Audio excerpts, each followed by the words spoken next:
exactly. Okay, we're going Yeah. live. We're live. All right. Hello, welcome, Prince. Hello, To everyone. episode 16, I make it of Owen and Prince chat D&D. That's Um, right, Owen. What are we? yeah, What is on the menu today? we are going to review HU4 Zjelwyin Fall by Tony Huso, which I know completely coincidentally we discussed it. We had talked about reviewing it before, or one of his modules. We finally agreed to this time. But Bryce Lynch at 10 Foot Pole has also last month, like about 4 weeks ago, reviewed it. And And why he do you gave it think he a stole the that best. idea from us, Owen? Why do Yes. you think he beat I us to the think he's punch? sort of a past it old man, who's probably stealing notes from other people as to what things he should discuss or review. You know what the kids are into, which we have our fingers on the pulses, and Bryce, Bryce has his fingers on dead pulses. Just in people's pubs because his fingers are up people's butts, is what you're saying. That's why his fingers on the Yeah. pulse. Yeah. Yeah. Okay. So he wants to know what's popular these days, and they're hearing that the kids these days are in the locker rooms surreptitiously passing Anthony Huso modules around, but they don't want coach to catch them because this is controversial stuff. This is the Satanic Panic. Are you Um, gonna? Should we, for the kids out there who don't know who Anthony Huso is, should we give a short yeah. Well, introduction? yeah. I was going to say, yeah. Do you want to? Well, how would you describe Anthony Huso? All right. Well, I th- Anthony Huso is unlike many of the other old fucks that we just. I hope you weren't running ad money on this one. Sorry, I just cost you a half a euro. Yeah, Sorry, half a pound. half a cent. Okay. Yeah. Anyway, sorry. So a lot of the creators that, especially that we respect and we discuss on your channel, are pretty old and used Hmm. to make games in like the 80s, and in the case of Hmm. Cordell, the 90s.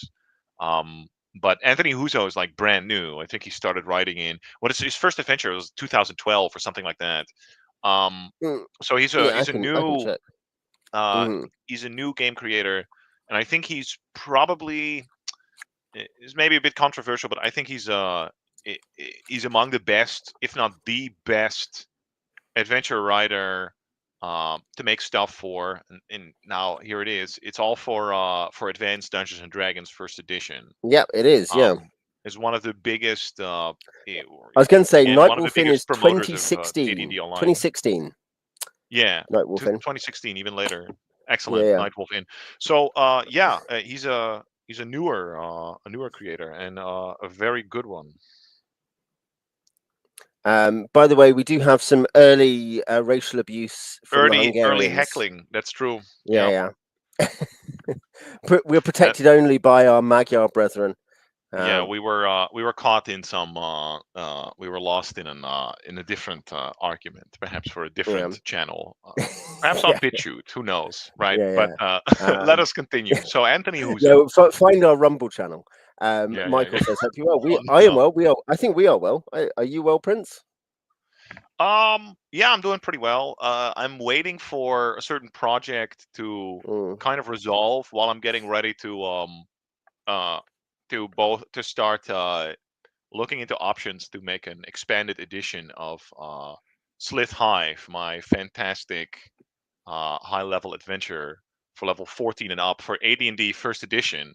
And speaking of mm, Anthony Huso, my whole yeah. when I did NAP 3, which was completely dedicated to high level gaming, basically one of the events that fired that off was one of the high level adventures that was made by Anthony Huso that we actually played in that. Um, and this was a sort of, I don't know if you ever read comics. I don't, but you have to imagine this was like like a sort of a Justice League of the OSR. Okay, the various grandees, they all appeared. So we I'm had more in a like party, we had you mean the Injustice League? Like you were you were the okay, Justice sorry, the Lords. Legion of Yeah, Doom. Yes. yeah. So Of the OSR. Yeah. you have to imagine Gabor Lux is floating there. Bryce Lynch had appeared. EOTB, myself, Settembrini was DMing it, right? Behind the scenes. There were even some other controversial figures that I have vowed never to disclose were present there. But so they were present, in fact. Uh, David Yeah. McGrogan, briefly showed up and then scurried off with his tail between his legs, leaving a trail of sort of green diarrhea behind him. So these were all present. And um, for people who don't know, high level gaming was basically completely extinct. Okay, there was maybe the advanced adventures guys still made Mm. There are a adventures that couple of went above AA level modules 10. which are higher level. Yeah. Yeah, Um, and for BX you can't. Like, I mean, if you try, the game will just freeze and it'll explode. So almost nobody made that stuff anymore. And I mean, Anthony Huso is one of the guys one of the rare few who not only can do it, but can do I it, think we like Noisms too. I think that is, you know, yeah. exemplar. But yeah, it's just that he actually did literally flee with green diarrhea between his legs. That's well, that, and I'm just channeling. I think I was when I was at Cauldron, of course, I absorbed like 1% of the hatred that Settembrini feels for Noisms, and it's like it's so intense I mean, that it poisoned my Sessenbrini hates soul. the longbow, though, doesn't he? So He also that's he because it's does. unrealistic. It's true. It's, look, how could it possibly have affected any battles, Prince? That's what I want to know. No, shout outs to Settembrini, who Yeah, runs the best damn absolutely. con Yep. that ever was and will Very, I be. hear very good Cauldron, report of it. Yeah, hell yeah, I should say the point is you were playing Dreamhouse the Nether Prince. that's right. That was the punchline here. Was you guys were playing Dreamhouse the Nether Yeah, Prince, and you really enjoyed it. And yeah, you. I guess the point is that yeah, high level gaming inverted commas or high level modules. Let's put it that way. High level writing had sort of stopped in terms of the. You have lots of great Gary modules, particularly, and a couple other writers. But when you look at the real heyday, the glory days of the high OSR, nothing is really for it's aimed generally at the kind of low to mid range, and many people would still say high level gaming, which we've talked about here, is really hard to do and maybe isn't that fun or what, etc., etc. But yeah. yeah, then Huso turns up with his first module being and More a like a slightly weird campaign. A parallel campaign. a Yeah, parallel campaign to your main one, which goes all the right. way up pretty much to level 20. And then his second module was a legitimate high level module, which is where you go to the City of Brass Fabled City of Brass. to steal stuff. I have all those And yeah, things in hardcover as and well. he's Hell yeah. and yeah, number 6, HU6 Dreamhouse the Nether Prince, HU5 Gearlo Syncruel, which is a big giant kind of ruin. And then the HU8, which I've reviewed a couple of here, or discussed a couple of here. He's doing stuff about going to the Hells, which again, some of which goes up into quite high levels. That's right. So he's done lots of stuff. He has done stuff lower down as well, but he's done a lot of stuff because he's running a game where people are going and doing this stuff, and so he's like, oh, I need this material, or yeah. And I think that was certainly a big part of repopularizing that. It's also that he has this really big Baroque imagination. Bryce picks that up on that in his review, that even the writing has this very strong. It's metal, isn't it? It's this metal imagination. So to me, it feels like a sort of if you imagine E.g., the highest days of second edition, yeah, some crossbreed between the court, yeah, basically this short Cordelian revival, right, mm-hmm. with the idealism of like Planescape, and none of the Yeah, bullshit is in there. So yeah. he has all of the the imaginative. It kind of feels like it feels 2E like, it feels Planescapey sometimes, Yeah, right? I was going to say, yeah, in terms, it's a very much a developed aesthetic. It's not something you would, though you see, he is a Gary-esque. He's inspired by Gary heavily in first edition high level stuff, and etc. You can see that he's moved beyond just that, hasn't he? He's not just kind of like, oh yes, I'll rewrite G1 to 3. It is that everything is that bit bigger. Everything is much more intense, like vibrant. As I say, I think the cover to Nightwolf Inn is very indicative. Sure, absolutely. It's or again in a very different way, albeit this is the Huso Hot Babes thing. This kind of incredibly rich, luxurious art is very Oh yeah. emblematic. And yeah, what we're talking about today is HU4. HU3 is called Mortuary Temple of Esma, and is kind of high mid level. But then his first ever low level module came out, and it's called Zjelwyin Fall. That's right. It's a low-level Um, adventure with a level 24 lich yeah. in Oh it. yeah. And you go to the This, by the way, astral is the plane, and it kind of doesn't comical suck. thing. Yeah. The comical thing where you're like, oh yeah, I've just got this. I'm doing some classic reviews. And I'm reading this module from 1994, and it's for levels 2 to 4, but it has a level 24 lich in it. And you just know, because stuff like that happened. By the way, if you read enough, both TSR and third party during that era, there's just weird, stupid stuff that doesn't work. But this module, I think, was really interesting. I've run this. It is like a puzzle dungeon with a bunch of weird stuff going on, very strong aesthetics. So it's a bunch of stuff that it has a high level antagonist, but it is aimed at low levels, and that's not absolutely usual. It's not absolutely common, it just seemed like a really good candidate to discuss. It also means we did not have to, or do not have to, go through the 150. 96 pages plus appendices of Fable City of Brass would be a great one in a way, but it would very much be like a 3 episodes of Yeah, or you'd have to go over. Maybe you could maybe briefly cover each district with like one representative encounter or something like yeah. that. But yeah, You'd here you really can cover it all you'd be in one. summing up. Yeah, There wouldn't, it'd be a very different kind of experience. for And so sure. yeah, I think we thought Zjelwyin Fall. I'll pop it on. I should be able to add it to I screen hope now so. because I have the Show PDF. off the cover, Owen. It's not in the PDF. Maybe it's at the end. Maybe it's at the Yes, end. it is. It's at the end. Um, Well, I was going no, to say that's the slightly back. above. That's the comics. Yes, There there we we go. go. Yeah, look at that. Yeah. So it looks, the production value is always super sick, but unlike it, usually nowadays, high production value makes me nervous, especially in the OSR. It's almost like it's a reversed indicator of quality, where like the mid tier is kind of where you want to be. But no, like all of this stuff is very good and super gameable. So yeah, I just wanted to show it off. All right, so um, Yeah. Yeah, I was going to say it's something where some of his modules he has put in a reasonable amount of original art. Some in a couple of the more recent ones, he has used AI art, which I think is contentious for reasons that are understandable, actually. But I think it's an attempt to be like, look, this costs a lot of money. There's not infinite money in the world to pay for art, and it's an interesting thing. I think there's an interesting discussion there to have about how different elements of production value come in. Like our friend Jeff, friend of the channel, Jeff. Draws kind of fun, goofy cartoons for his own stuff, which for obviously sure. makes it free, essentially.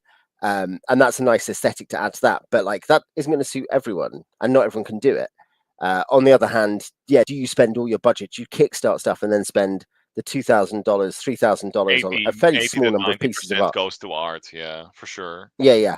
I was going to say, like, you're putting thousands of dollars into a few pieces of art. If you want fully illustrated, you're putting like 5 figures of Oh dollars. yeah. I mean, yeah, fully Comfortably. illustrated is maybe too much, but yeah, I mean, Yeah. like I'll cop to it. Yeah, for like for Slith Hive, I'm also thinking about like, ooh, maybe I could get a, what is it, uh, what's his name again?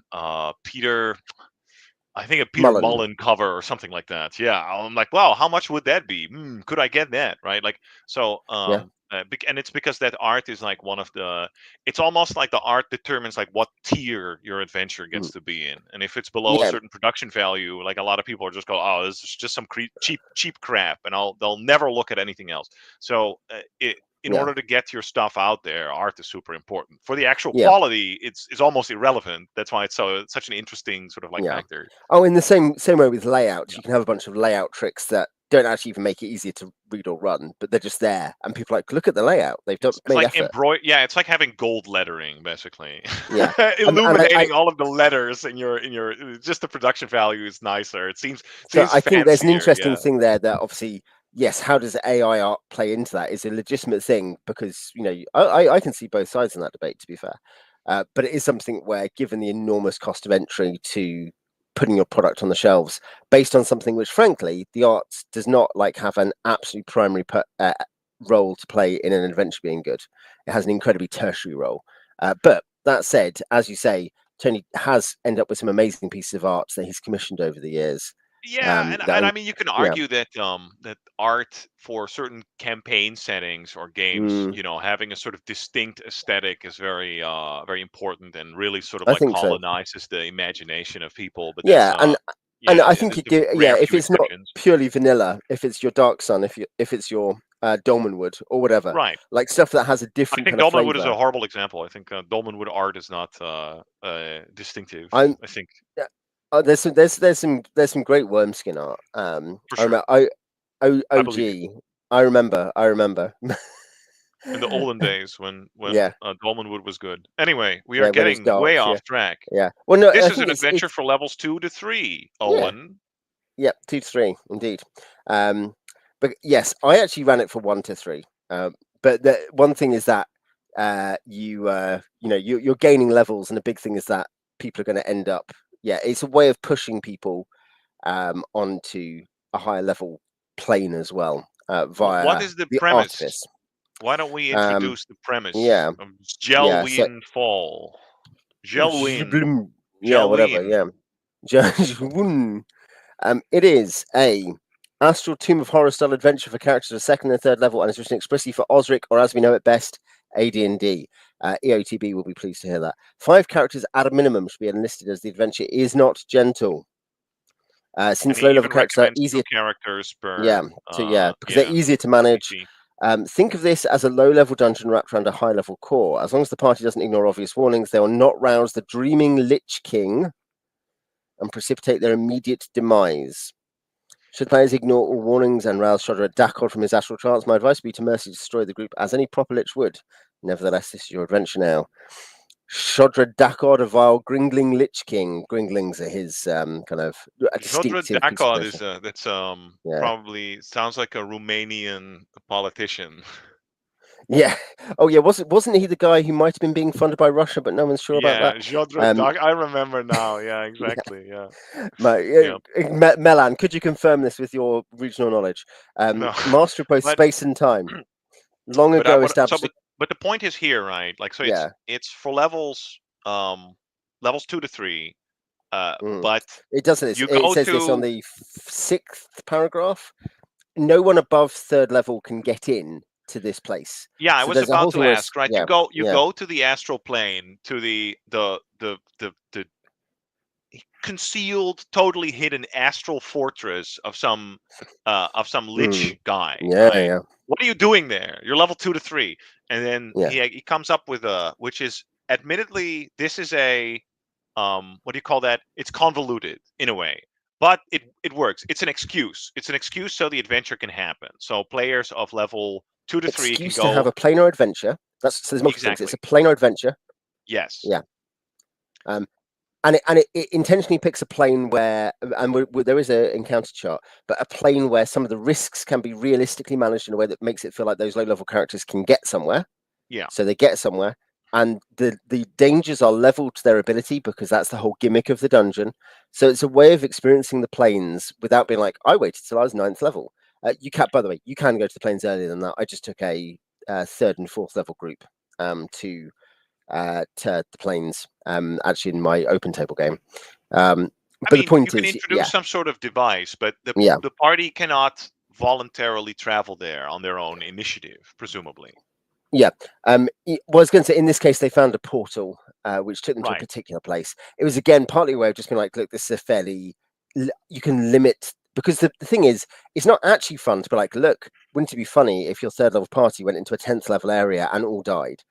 It sounds like amazingly open game design, but it's not really, because it's something where players cannot judge every single marker of danger that they would in real life. And you have to give incredibly easy and clear warnings that this area is too strong. And if you want players to enjoy different flavors, different aesthetics, be able to go to the planes at an earlier level, you have to therefore be able to say, look, this is not full of high level slard. You're This kind of is, giving them yeah, you're yeah, giving them a taste yeah, for what is yeah. to come. Yeah. Yeah, and you Okay. as the DM are saying, "Oh, this is something you, the players, can think is possible because you've been told by these people it's possible." Like in this case, you're hired. You're hired. Maybe it's by high-level adventurers who need something. They can't go there themselves, but they hire you because you can sneak in. Um, Yeah. you know, and so You're you are given told some this sort of is something you can do. phylactery, right? And Yeah, you yeah, astral travel as well. So wait a yeah. minute. If you die in the astral plane, you're not automatically dead either, if I recall correctly. Um, so you have your, yeah. You can be bounced back. Your having your silver cord cut is actually more, I think, more of a problem because then you lose your body. You don't know where it is and stuff. Yeah, then Um, you have to return very quickly. I think if you're yes. there was a maneuver to get back. You have to be So the idea is that basically, if you go into the astral plane, I think it's nice what he does is there's a bunch of just like in the manual of the planes, there are Mm, different conditions. I think you're in the astral yeah. plane, your mental scores Yeah. also become your physical ability scores, which I guess kind of works. But Yeah. he's condensed it down, so you don't have a whole a laundry list of like different effects. He's Yeah. picked a few significant, and that's probably how to do it. There's a few significant Yeah. effects, right? I Mm, think all durations are basically indefinite, almost no time passes. But yeah. in the physical world, your body, which is comatose, does gradually lose strength. So you're on a timer. There's time pressure there. Yeah, good game design. Yeah. um, and duration is essentially almost no time passes. So things like poison or acid will not affect you very much. All spells have a permanent duration. I think what fire, like basically, if you touch it directly, you would take damage, but there's no ambient damage to it.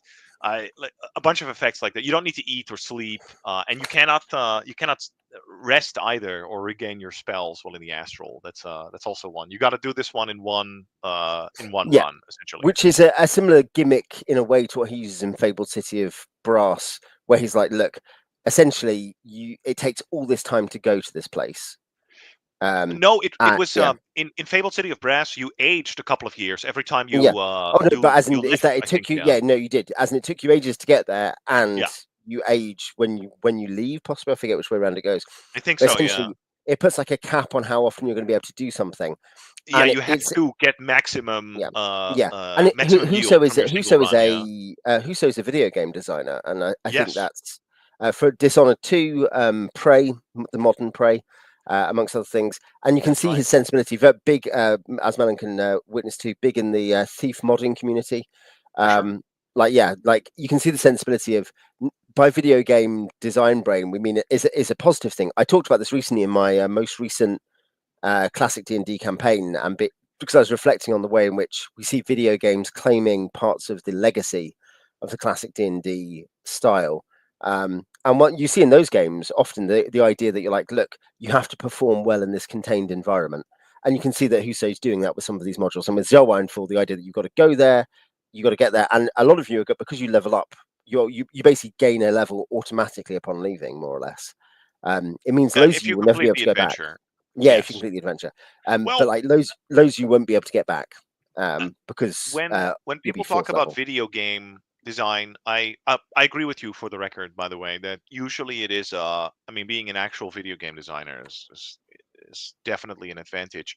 But Yep. I think what it's almost like a trade-off where if you're, and this is usually more like if you're used to playing a lot of video games, then you can approach adventure design in a manner that's very it feels very inorganic. There's no Mm, verisimilitude. It feels kind of like convoluted and forced, right? yeah. That's what people mean when they complain that Yeah. something is like a video Video game, game brain. Yeah. But right? that's not actually But what a good video game is not actually designed like that. So correct. yeah, And what video gamers, so what a video game designer does understand is that D&D is also a game. a So game. Yeah. yes, if you have insufficient video game brain, then you can make areas that are like they fit into some sort of internally consistent world that you've come up with, but they're not Mm, necessarily good areas for adventure. They're not mm, particularly challenging, or again, the rewards might not be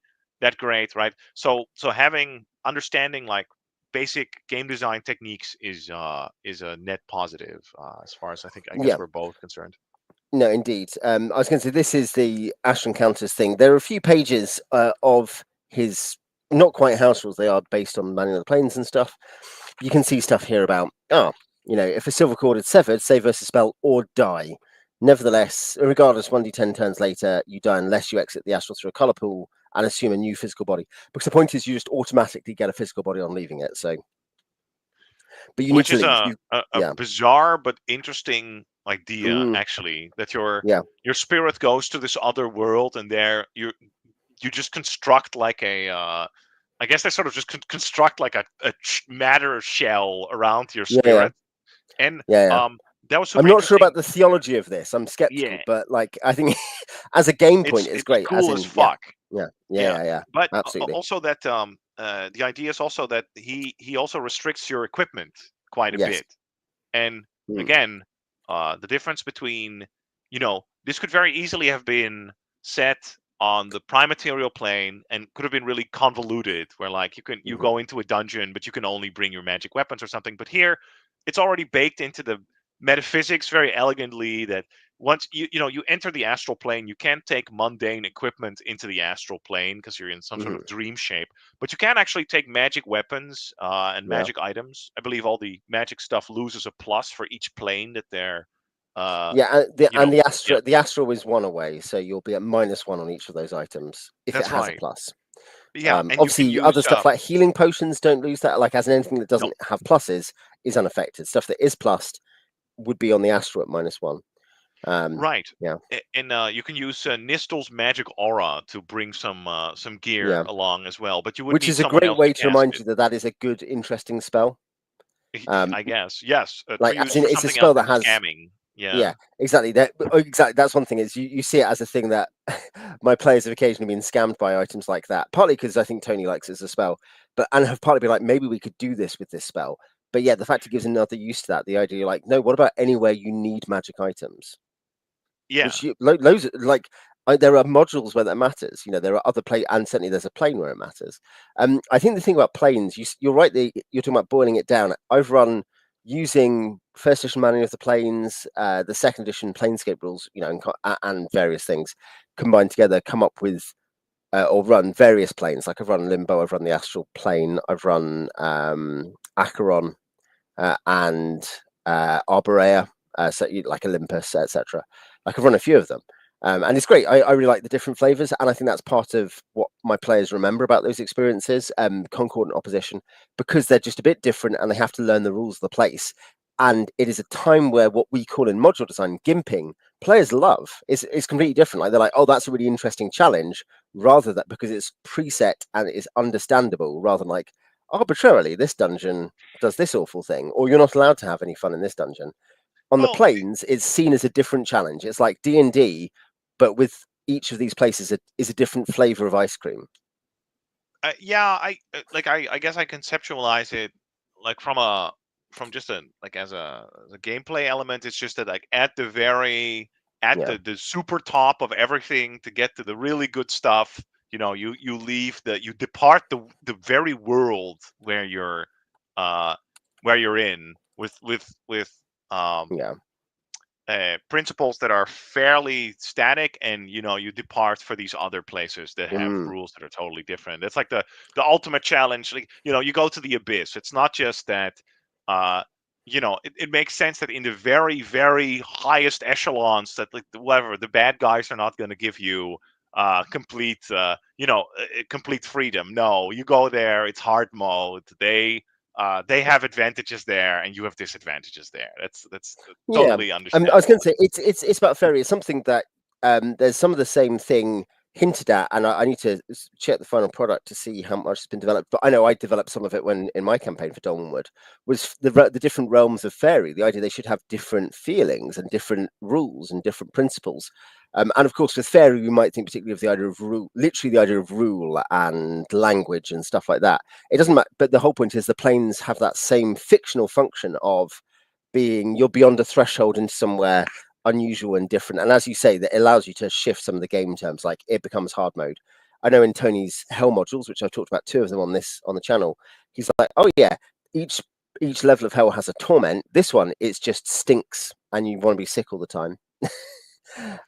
You're like, oh, that's each of these different places has a particular kind of punishment or torture, which everyone who's there is suffering from, and the whole economy of hell is based on this. So he also does this great thing of spinning out and being like, that means that everyone is trying to trade torment around. If you take punishment on my behalf, so I don't have to feel that I feel misery, less yeah, pain. yeah, Yeah, then that's a I will great help you, concept. and I will give you power, or I'll give you something. And I think, yeah. So the point is, the astral, the whole gimmick is that it's not super magic time, but the idea like, you don't have physical attributes, you just have mental attributes which serve for everything. Initially, at least, you don't have normal equipment, you just got magic equipment. Um, yeah, and you go places by thinking about them. So this actually obviates the problem of like how does this party get across an enormous plane? You're like, no, you just think you want to go there, and you'll get there Yeah, it's eventually. great for theater Yeah, of the mind yeah. people. So So it means it does simplify some of the stuff about any kind of wilderness or travel to places that isn't just a portal to the location. So yeah, I think there's a lot of intelligence and skill in picking the astral. I would say certainly some people are going to have different amounts of patience for how many rules they add. I think we said in our review of Bruce Cordell's first Sargon module that one thing he does is he sums up an entire like chapter or two chapters in a book of underwater rules to be like, by the way, this is just like a paragraph of rules about that you can use that's really simplified. And that was the thing I found really helpful. So it maybe a great thing would be you almost want to have like someone who knows what they're doing, writing rules for the planes and having a page of rules for each plane that's really, really condensed. I think that'd be a great product, by the way, for someone to actually just have played the planes and have condensed good rules down to yeah. don't ask the old school gaming community, what's it, quote unquote OSR, for minimalist planar rules. Okay, you'll get like, Well, oh, they will, you have the but don't manual of the ask planes because they for will give. Cairn, and it'll be Yeah. one paragraph. Yeah, Yeah, no, I think that's the you're thing giving is, a yeah, break here. Yeah. it's not even a joke. I think that's part of the problem is when I'm saying this, I'm thinking more like the way that Tony writes rules, whereas Yeah, obviously, of course, of course. yeah, I think you can see people like, yeah, I agree. I read the first two issues, or first three issues. I think there will be another one coming out, or it has come out of Planar Compass, which wasn't trash. It was limited. We've talked about it briefly before. It was limited, but you could tell that what was great about it was the imagination. What was limited was the kind of stylistic conventions of writing really simple like simple rules that are just like here's a simple thing, here's a simple location, Yeah, rather than so like you have yeah, wonderful imagination, but yeah, it's cast in the language yeah, of like a child. Yeah. yes, exactly. It's like everything has to be at cops and robbers levels. So No, yeah, Astro that's encounters. horrible. I was going to say he does give sample encounters. The Hell's books are basically half of them are encounters, which are quite fun. But yeah, he just kind of says, "Oh, if you encounter one of these, I like the Type One demon, the Vrock, trailing feathers, a filthy turquoise-colored vulture with silver eyes, and a human-like arm screams hoarsely from above. Its trajectory is desperate and enraged, clearly bent on your destruction, but its flight is oddly slow. Um, Yeah, because yeah, its intelligence is because low, it's therefore its stupid. Yeah, movement speed on the astral plane is not very high. So it's just yeah, basically an encounter where you have to get flee. clued in, like, oh, this is probably bad. I should run away. Yeah. Yeah, yeah. So it's that his encounter design also serves this of it's dangerous. I'd say an astral deva, a burbalang or burbalangs, or a Type One demon. This is dangerous stuff. You shouldn't fight with the Deva. The Deva is actually your friend. You should be able to. It literally says La Habiel is not recommended if the party contains evil characters, as she'll destroy them. The whole Wait, point is you you're check? allowed to. Do you Yeah. check every hour for random encounters? Just like, Um. or how Let's often check. do you check? Every It's one four in hours. 10. Every 4 hours. So there's a 1 in chance 10. you might encounter nothing, because the travel time is something like 1d20 plus 4 or something like that. Yeah. Yeah. I'm yeah. So I mean, you have reason. You have a chance of never encountering anything, right? But One it's just d20 times 4. So the point is, the whole thing is that okay. you might be traveling quite reasonably, like 20 to 40 hours. So you might have 5 or 10 Ooh, checks. You're expecting to yeah, have maybe one or two encounters on average, yeah, um, and that could be like it could be a meditating monk who's not hostile and friendly. Could be this astral deva. Could be this almost like puzzle encounter of a Vrock you're meant to run away from. Really, there's loads of other stuff. Like there's a big there's a big table in the back. But he okay. writes some of them up, and I think obviously he's trying to give stuff that is not just route A. Now you get to roll dice to fight stuff, Yeah, and roll that's for it. surprise. It's the astral dreadnought. That's right. Yeah, Yeah, yeah, yeah. yeah, There we yeah. go. And it's something certainly uh, I use fairly unconstrained encounter tables when running stuff, but it's something that really pushes me back to be like, I actually need to remember the whole procedure because otherwise players are constantly going to be just like, great, I get to fight something that's going to kill me. And there's no sense of having made a decision that has led to it. Whereas the encounter tables aren't meant to produce that. They're meant to produce like reaction, distance, different options for the players in resolving the encounter, that kind of thing. With Yeah, occasionally, it's just horrible and stuff's bad. Well, yeah, it's okay. I think Yeah, the Burbalangs would be the pretty Burbalangs are rough. pretty. They're pretty I bad. think those that anti-paladin and I Mm, think you have to. I think they may be wizards. Those are Githyanki, but they cannot be yeah, copyrighted, so they're yeah. described differently. The Uh, Astral War yeah, Party, frighteningly the Astral thin War Party. figures, Yeah, mummified forms, ornate swords. Yeah, exactly. But yeah, I'd say they are bad. The point is, it's okay to have a bad thing occasionally. Players learn from that they have to be prepared as far as they can, and they have to have get out clauses, whatever. I was going to say I had a juice running the Nightwolf in. I had a low level party who would have theoretically they didn't. This wasn't the same party, but could have had an iron flask with an Efreet, but then they got in the Nightwolf in basement. So you see something like that, you're like, now it is time to get an Efreet to come and help us, or to use a wish of. Um, and that's what they did in Deep Carbon Observatory to escape, actually, in incredibly infamous fashion, because the wish was phrased in such a way that an evil creature escaped with them and escaped with the valuable artifact. Um, but yeah, running away from the cartilaginous giant. But the whole point is that they can have stuff that they will then use, and it will use that resource. So even the dangerous encounter, it depends what kind of environment, what kind of campaign you're in, as to yeah, how bad that is.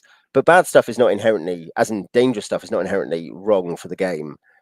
Oh, you can't escape, but it's meant to force players to think about what they can do, and accept danger and accept risk. Yes, no, I think the Astral is successful here. It's not the single most exciting plane in other respects. Visually, hey, there's some color pool, that's fun. Um, but it's not meant to be. It's meant to be a place between places, really. I exactly. think. This is Yeah. just to tide you over. The journey adds. You want a little bit of that. You want a little bit of build up. You can't just Mm. immediately go into the Yeah. fortress, right? This overland Yeah. journey or whatever. It's not really land, but It is. Yeah. you want to Exactly. build it up It's a the little bit. Yeah, Yeah, it's the equivalent of saying it's also because you're just thinking your way there. You don't have to be like, oh, look at the map, decide what direction you're going. You're simplifying that element for the players to a second level potentially by so saying, Owen, this is you, yeah, you have this many we're almost encounters before you get at there.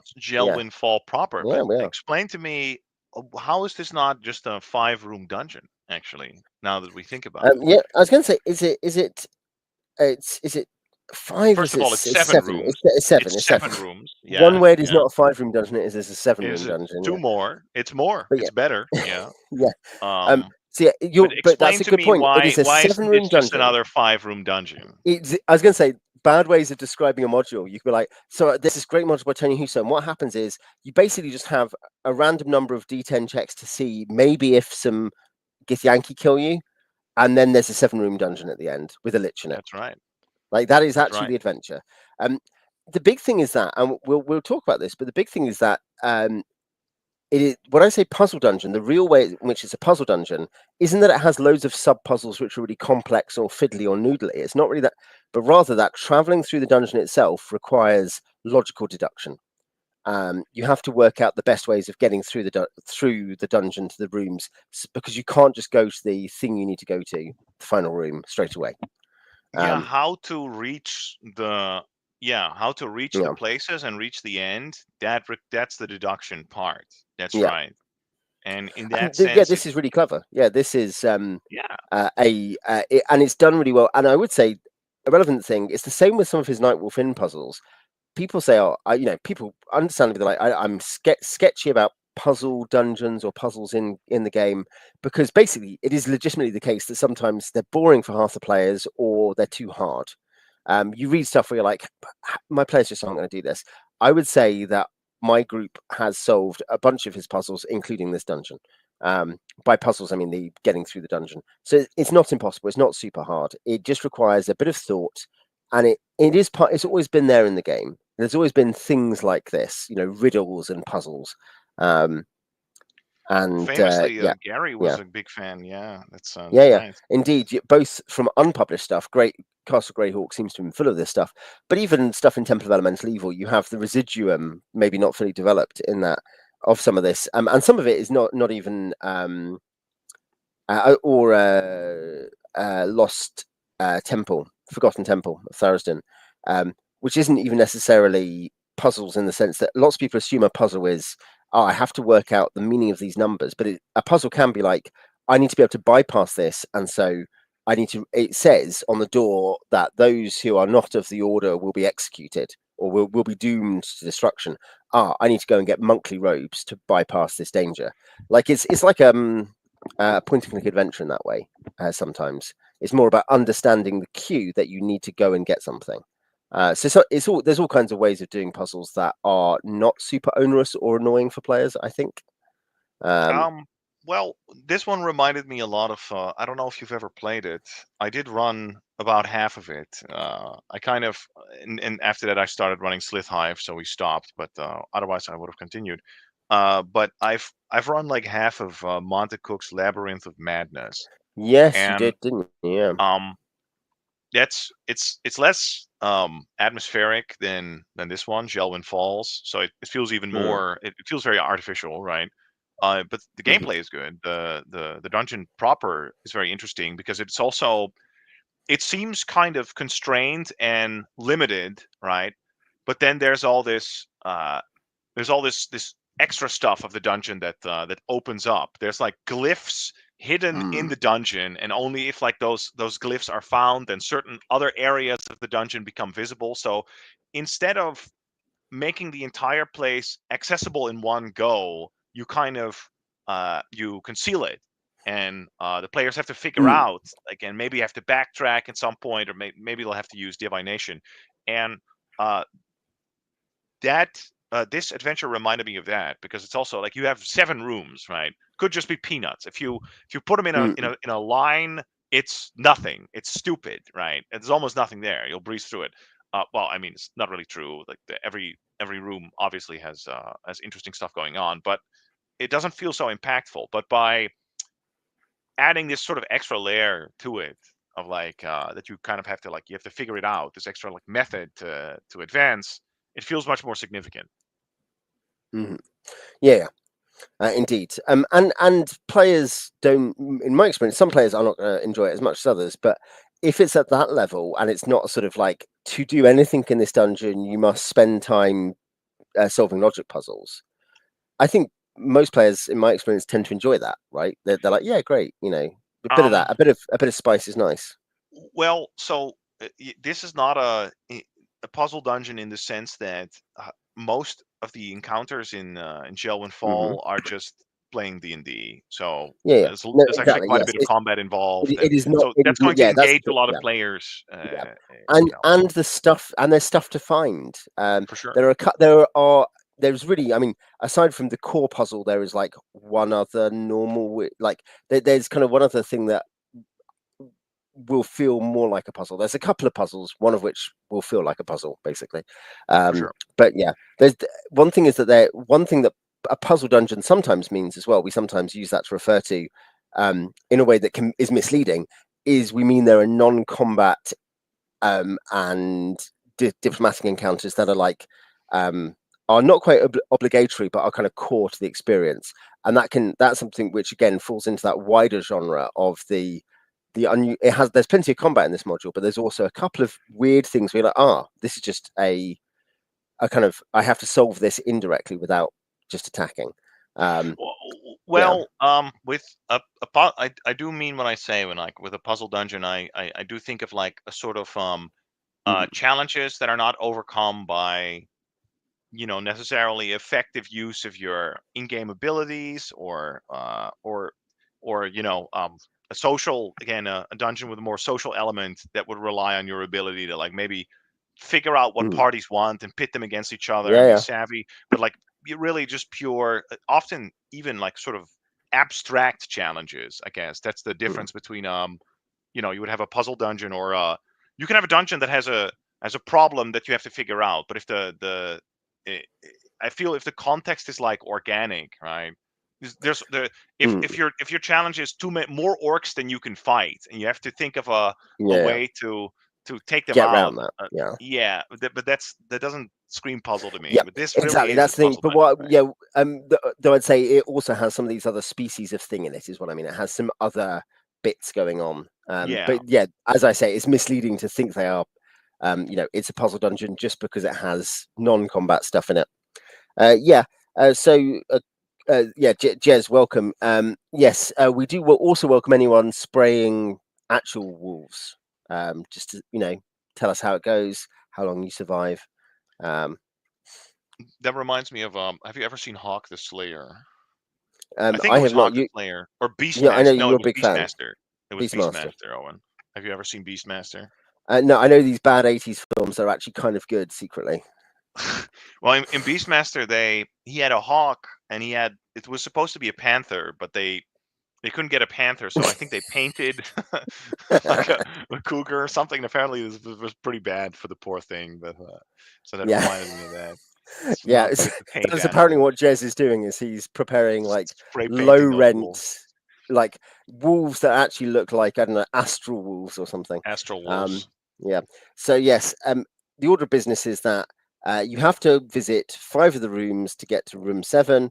There's a mathematical thing. You can bypass large sections of the the The dungeon, dungeon. via knowing there's 7 levels, and so the password is 7. The A particular password at a different point is 133, or 19 is the multiplier for 7, etc. Has anyone in the history of the universe ever found that's the super secret hack, essentially? The In my 133. game, they didn't find this. They solved it a slightly different way. And we'll talk about that because there's various ways to it. In Nightwolf Inn, they did solve the clock puzzle, which has a similar kind of like doing maths element.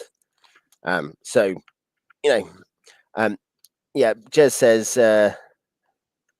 Beastmaster is definitely secretly good, and spraying a load of tape together cats to look like a wolf. Yeah, exactly. When you can't get wolves, you get cats.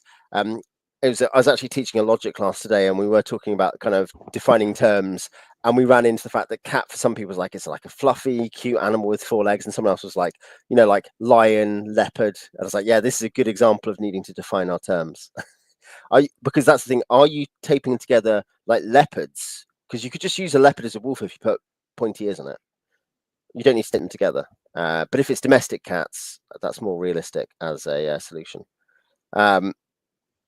Yeah. So yes, the super secret puzzles are not necessary. You don't have to do the super secret puzzle. Is an important point. That is not actually integral. That is just a bonus. Let's look at a room, because this is the first room you enter. However you try to No, it's enter it, not. Oh, wait. No, it's chamber not. 2. Chamber 2 Oh is. shit, you're right. Yeah, this is that. You're right. Sorry about that. Correction. You Yeah. do go to the room 2. Yeah. So we should give away the gag here, which is that the whole thing is an hourglass. Like it. Yeah. And so you're a bit up on the hourglass. You're not kind of like at the bottom of it or whatever. Every By part doing this. exists in a separate plane, I think, or something like Yeah, that. Yeah. it is. Yeah, exactly. The whole thing is shaped like an hourglass, but each one is obviously is geographically separate, because there's like, chasms into which endless sands fall and stuff like that. So, yeah. So you end up inside this ring of sand with a globule of plasma, which doesn't transfer any heat, so you don't even realize it's heat. But you touch it and take 3d4 damage on contact. So, and there's And then marble marble blocks to try blocks. to like smash you or push you in. Yeah. Yes. Just the Which means lightning you're going to counter want to to get. begin You with. then want to get out, because the blocks. So that's one thing. Isn't you can you could theoretically fight the marble blocks, but they're immune to damage, so you don't want to. You want to leave. So that is immediately a beyond the crystal cave-ish. Work out how to avoid this moment. You then step outside, and there is a very low level HD2. In second edition, it'd be a kind of minor power elemental of lightning, and that's just running around this room.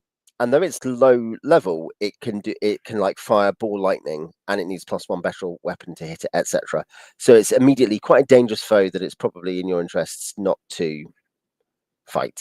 So in that sense, this is, as a beyond the crystal cave-ish. This is something where you just need to work out how to avoid these things. This is video game-ish. You need to get away from the blocks, go through the sand, and then not be hit by the lightning elemental. Know its pattern as it runs around, that kind of thing. Like that is how it starts. So I think that should give a fairly good feeling to a fairly strong sense to players of the kind of module this is. I think straight away. Yeah. Do you know any players that would maybe I think that would maybe think it's too video gaming? Because it is video gaming for Yeah, sure. yeah, yeah. I'd say this particular, this literally, this room is more than some of the other rooms as well. Because it literally is like, hey, here's the thing. Oh, what are these blocks about? Okay, they're starting to move. I don't think I can damage them. I should leave. I would say rather, I think it's some one. I'll answer your question in a second, but I think it's the other way around in some ways. Is that um, I think what's going on is that a lot of the constrained and somewhat artificial environment of the dungeon is something that video games, you know, developed and claimed. Um, and we talked about Thief, we talked about Dishonored, you know, stuff that Tony worked on. Um, but yeah, so I think uh, it goes that way around. Jez says, "In at the deep end." That's very gamey, but kind of fun. Yeah, it is very gamey. I think it's something. Maybe aesthetically, it would be a bit like eating triple chocolate cake every day for dinner if this is all you ever did. I think Well, you can imagine. I You can think in imagine it. this case, Yeah, right, yeah, you go. I think what helps to sell it is that you also mm, go into the astral plane, right? So yeah. It's already a the weird. it kind of takes You're you in out of fairy. the normal world to Yeah, kind you're of in like sort of fairy. like clue you into like, okay, it's this weird otherworldly place where there's different rules, and then you go there, and then there's a series of obstacles an obstacle course you have to get through, and you're like, okay, yeah, yeah, sure, fair enough, I'll try to Yeah, right. I think it's easier to play ball when everything is so like bizarre and abstract, but it takes place in this otherworldly strange place, then yeah. it's easier to accept than It's something just go into actually. a hole in the Having ground and you have the same stuff. recently watched Boy and the Heron by Hayao Miyazaki for the first time, and then we rewatched Spirited Away. And there's a whole thing about how, in both cases, there is a threshold, a door in both cases, and the one in Boy and the Heron is a reference to the one in Spirited Away, through which the hero passes into another world, and And things get another world increasingly is a strange. metaphor for Yeah, childhood trauma. Yeah, yeah. of course. At some level, it is, but the point is it's a metaphor for thousands of things. Sure. But the whole thing is, yeah, there are different rules beyond. Like and you have to eat the local food, or else you don't, like you fade away. You have to become part of that environment whilst remembering who you are. It's kind of, and yeah, you can play with the allegory and with the metaphor, but the point is that it's that these places have different rules, and that's not weird. It's weird because your heroes don't know the rules, but they begin to learn them. Whereas, yeah, if you're like, oh, we're digging, okay, we're going to dig into a tomb, every bandit's lair, everything we go into is this crazy baroque nightmare.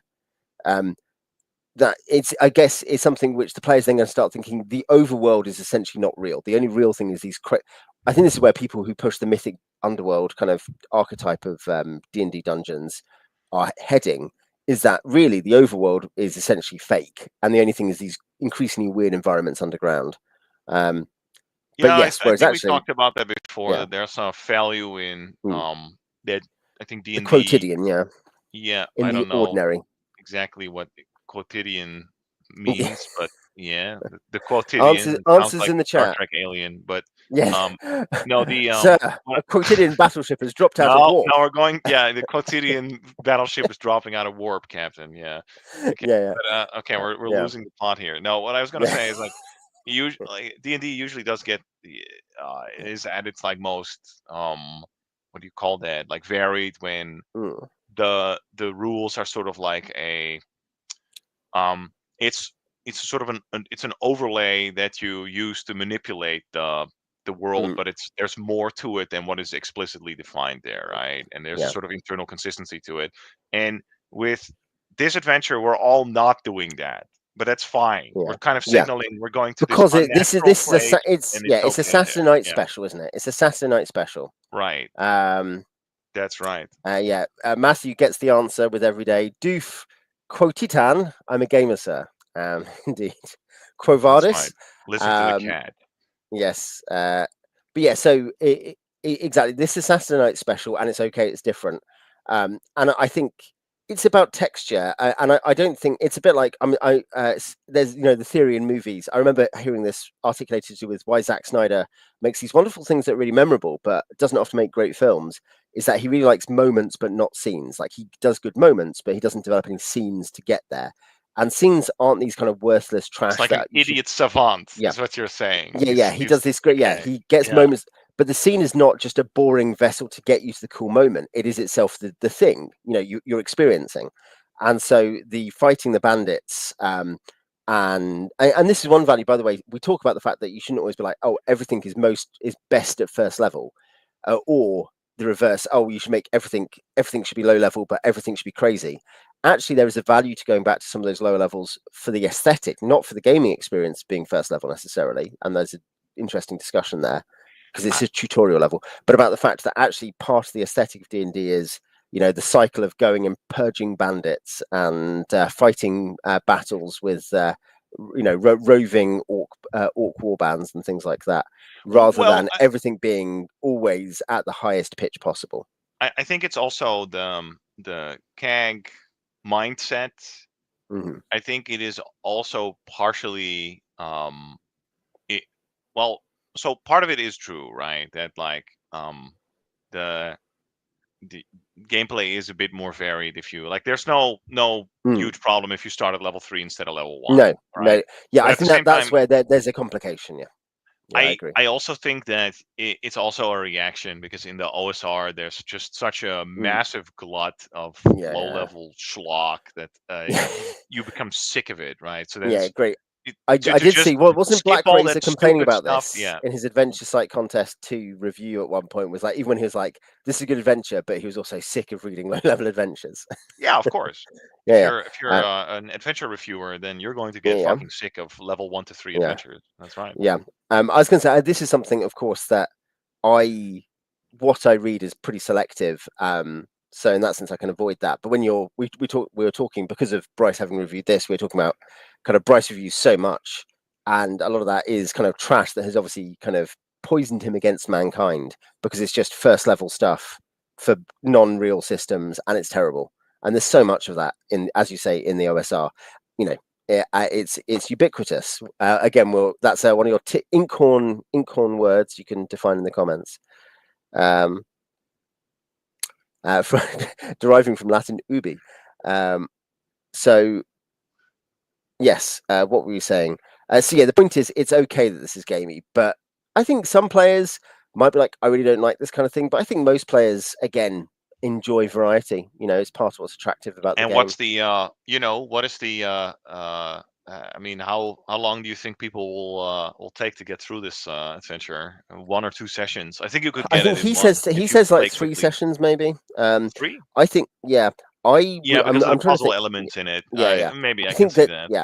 yeah. I think 2 or 3. I think one session, if we're talking about 4 to 6 hour session, most parties would struggle to solve the core mysteries here in that time. Uh, you could really maybe you could speed run it. You could really be like, look, if you're doing a sort of the yeah our friend parties keep the pace there of like, oh, you 15 have to minutes finish it per by this room. time. Yeah, like, Yeah, yeah, yeah, yeah. but the idea, if you were saying I'm going to run this for 4 groups and there's like a tournament module and there's going to be a Right. prize for whoever solves it the quickest, you could get a really high skill group who are like, yeah, we solved it in 5 hours, but that's going to be rare. I think ordinarily, 12 hours, which is your 2 to 3 session kind of area. Like, yeah, there's a good amount of content here. You should be able to get through most of it and enjoy it as well in that time. Yeah. So essentially, the initial thing is that you find there are 2 doors. The ruby gemstone door, which has a picture of an eye that also looks a bit like a door on it, and Yeah. the sapphire Star of gemstone David door. of some Yeah, sort. Yes. yeah, exactly. It's a 6 pointed star with with the door on it, Don't do it. and that Control and that just yourself. Don't do it. that yeah, exactly. You're like, do you want to knock on this door that has an eye on it with a door in it? And the Yeah, point is, yeah, it yeah. just kicks you out of the astral. It's not actually that bad, but the point is that that's what will happen. It's a way of escaping the place, though. So if you can work that out, great. The sapphire gemstone door has, and you can see the picture here. It has 7 7 pictures on it. I should say, by the way, loads of these images, I'll skip to some, in the PDF and indeed in the hard copy. I mean, I don't know why I said just in a bit, but these are presented as separate. You can so for instance, because I ran this online it's an Yes. in-person group, but we also run online sometimes, like half the time. If they I could refuse to just be drop, in your yeah, proximity. That's right. yeah, Because their exactly. fondness for curry. Yeah. Indeed, yeah, I was going to say Sorry, so lads. only when they know Yeah. I haven't been getting takeaway. But yeah, I was able to copy and paste stuff, high Yeah. quality images in because of that. So yeah, just that is an actually good usability thing, by the way, is the fact that he extracts all the images that are important, the maps and stuff from the from the text into a separate appendix at the end. But yeah, so the point is that, and this is really the core to the mystery, is there are 7 of these, and there's also all these glass bottles next to them, and essentially and that's a separate puzzle in itself. But how many times you knock on the door sends you to different rooms. That is the core thing here, right? And so you fairly quickly, your player's going to start experimenting because they go to different rooms, and yes, and if you can work out the formula 7 times 19 equals 133, then you will go straight to VC7. But otherwise, you have to go through the other rooms essentially. And yeah, so yeah, you can knock your way. You work out that knocking once takes you to VC1, twice to 2, 3 to 3. But to get to other rooms, you have to do different things.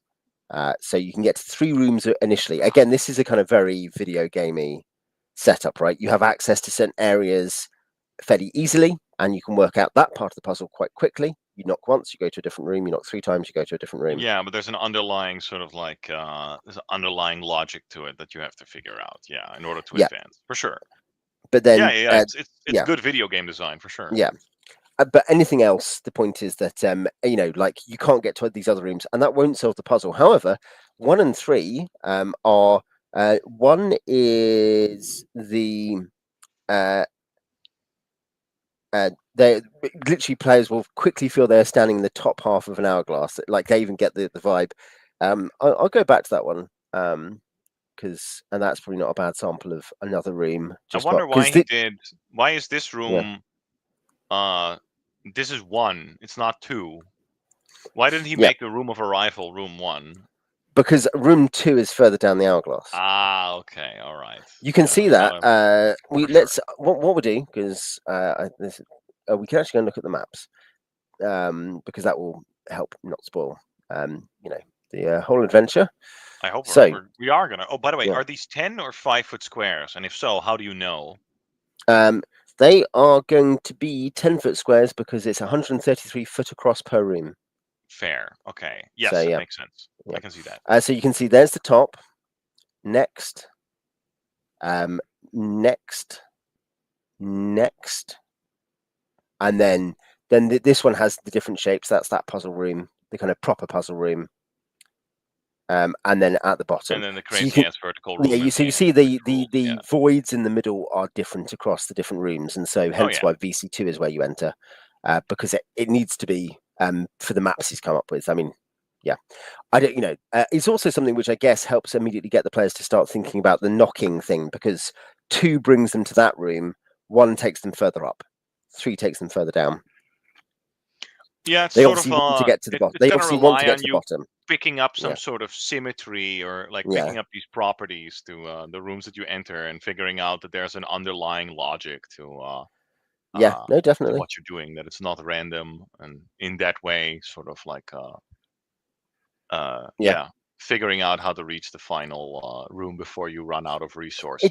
It requires deduction. The idea that you see these 7 shapes. My players did go like, okay, so these shapes, the rooms that we're in, like this sounded like this and this sounded like this, and do they resemble the shapes on the knockers? They actually did clock that. They connected those 2 because they're like, it's weird that there's these 7 things. But yeah, and the fact that you can knock to get to a certain place as well starts to make you think about number. There are Absolutely. I think very intelligent game design pointers here to make you think about, oh, this must be to do with trying to get to. Eventually, you'll conclude the 7th area, I think, is the point. But yeah, this is you know good aesthetics of this gleaming silver ledge with red sand that is pouring into a blue funnel at the center, and there are a couple of monsters up on the the balcony, and yeah, And I mean, like, yeah, this astral stalker monster that, yeah, like, I mean, the other one can be HD3, avoided. yeah. Yeah, I was going to say yeah, HD3 for a that is pretty lethal to like 2d6 damage at 60 at a foot long range, range and with magic and resistance a as kiss of death. well, very Yeah, high. yeah. I was going to say, yeah, and magic weapons to hit. So it's not super high HP or anything. Like, you can kill that, but it does show that you need to have a lot of things going on. So it's the combat, and especially because you can't, as you say, you cannot simply. And there's three of them. You can't simply. No, there's not three of them. Sorry, there's three Migos. You can't simply ignore the Dune Stalker. I would say it's the particular thing is. It emerges if you disturb the sands. If you choose never to disturb the sands, um, You won't be able to escape though if you don't do no, that. no. So you But the have point to is, disturb those you don't. sands. The point is, you don't have to. If you're careful and you don't disturb the sands for a while, then great. I think is the point. Um, you if you explore the top carefully, the Migos are obviously a bit. They've got web basically plus nasty pincers 2 times 1d8, and they regen. But I guess the big thing there is psionics actually, which is just a technical problem, as in people need to learn the psionics rules to use them. But they only have 45 Mm. points, so they're not. I don't think they have very dangerous power. Well, I mean, No, no, the web is a lot more dangerous. Like yeah, if you indeed, if you put your position your party incorrectly so that they can all be struck by the web spell, you're just you're out of the game. You're dead. yeah. Um, No, you're you're right. helpless Yeah, while you're in a web, right? yeah. Um, so yeah, you do where you appear the north, well, not far from the where you appear on the north cardinal position.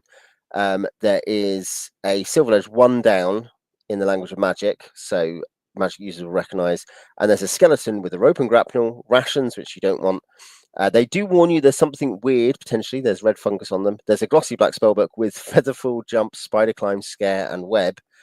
A handwritten note which has the password 7, which obviously because there's a 1 in 6 chance of encountering these monodrones, they've gone mad. Labeled potions, including flying, and a +1 silver dagger, +2 on the prime material.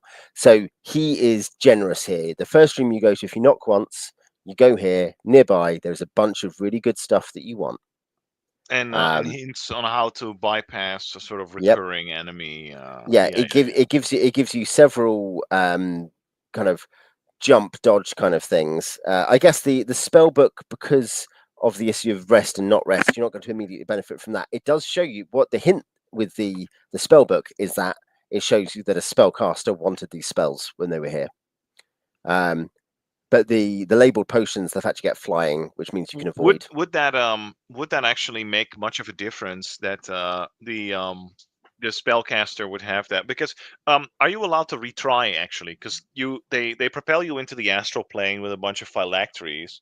So Mm, let's say you go into 3 rooms and you sustain, you're not dead, but you've blown through most of your resources and you've sustained a lot of damage. Uh, can you retreat and retry? What does Zjelwyin Fall think about that? mm. Um,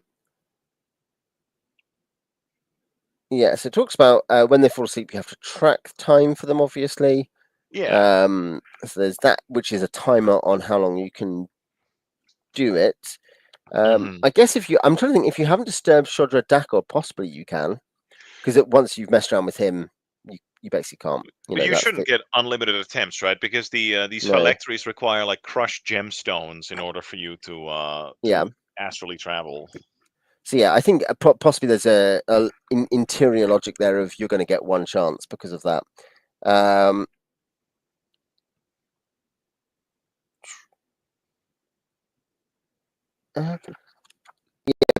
because if you're kicked out at the top, you can just re-enter, and it's not like there's any problem with that No, that's not a either. problem. But like, can you return to your bodies in the prime material plane and like rest and prepare different spells? That's kind of the. I think that's a Yeah, bigger it question. seems like logically, I'm just rechecking. Yeah. Obviously, you've got the danger of having to travel back via the Yeah, astral, but through the other than astral that, plane. yeah, It's not free by no means. yeah, No. no, but it does seem like you probably can. Yeah, I mean, if your silver cords get severed, or you run out of luck early on, and you get like 2 rough encounters in the Uh, astral, it's quite since the imaginable. party is seeking entrance, entering the fall will be nearly automatic on the second attempt. For the characters will be desperate to find a way inside. So actually, Ah, yeah, it does go so far as to say, because you can be kicked out. Um, yeah, or even maybe that Dapper arrive in says some other it's a place. Yeah. training quest. Use it as a training quest. Yeah. Yeah, exactly. It's you can use it for all kinds of purposes. As you say, training quest is a good example of that. Because especially because they can still get treasure and stuff from it. That's one thing. Training quests don't need to be like horrendously punishing things where everything sucks just so you can get training without paying for it. It can be like you got some cool stuff, but you had to do something You just for have it. to help me rob the astral abode of this Yeah, ancient Gringling lich. Don't worry about it. it's a low-level adventure. Trust me. Yeah, no, that's a good one. I mean, those training Yeah, costs are, as I have discovered, these training costs are ruinous at lower levels. So yeah, yeah. for sure. Which obviously is meant to push you a little way in that direction. Certainly, All right, I think. next room. Next room. So the other room that you can access is What can you tell us about this room, Vitreous Chamber Owen? 3. Vitreous Chamber 3. There's a void with sand going into it, the same thing as on the top level, but with 3 hourglasses. And basically each hourglass bears the words 3 lives, and you turn the hourglasses, and a corresponding monster, and the 3 monsters all have to be slain um, within a certain time limit. So this is a puzzle The combat. most video game, yeah. Yeah, It's like a arena combat. You can yeah, trigger them, and the monster spawns on the other side as well, I think. yeah. Yeah, absolutely.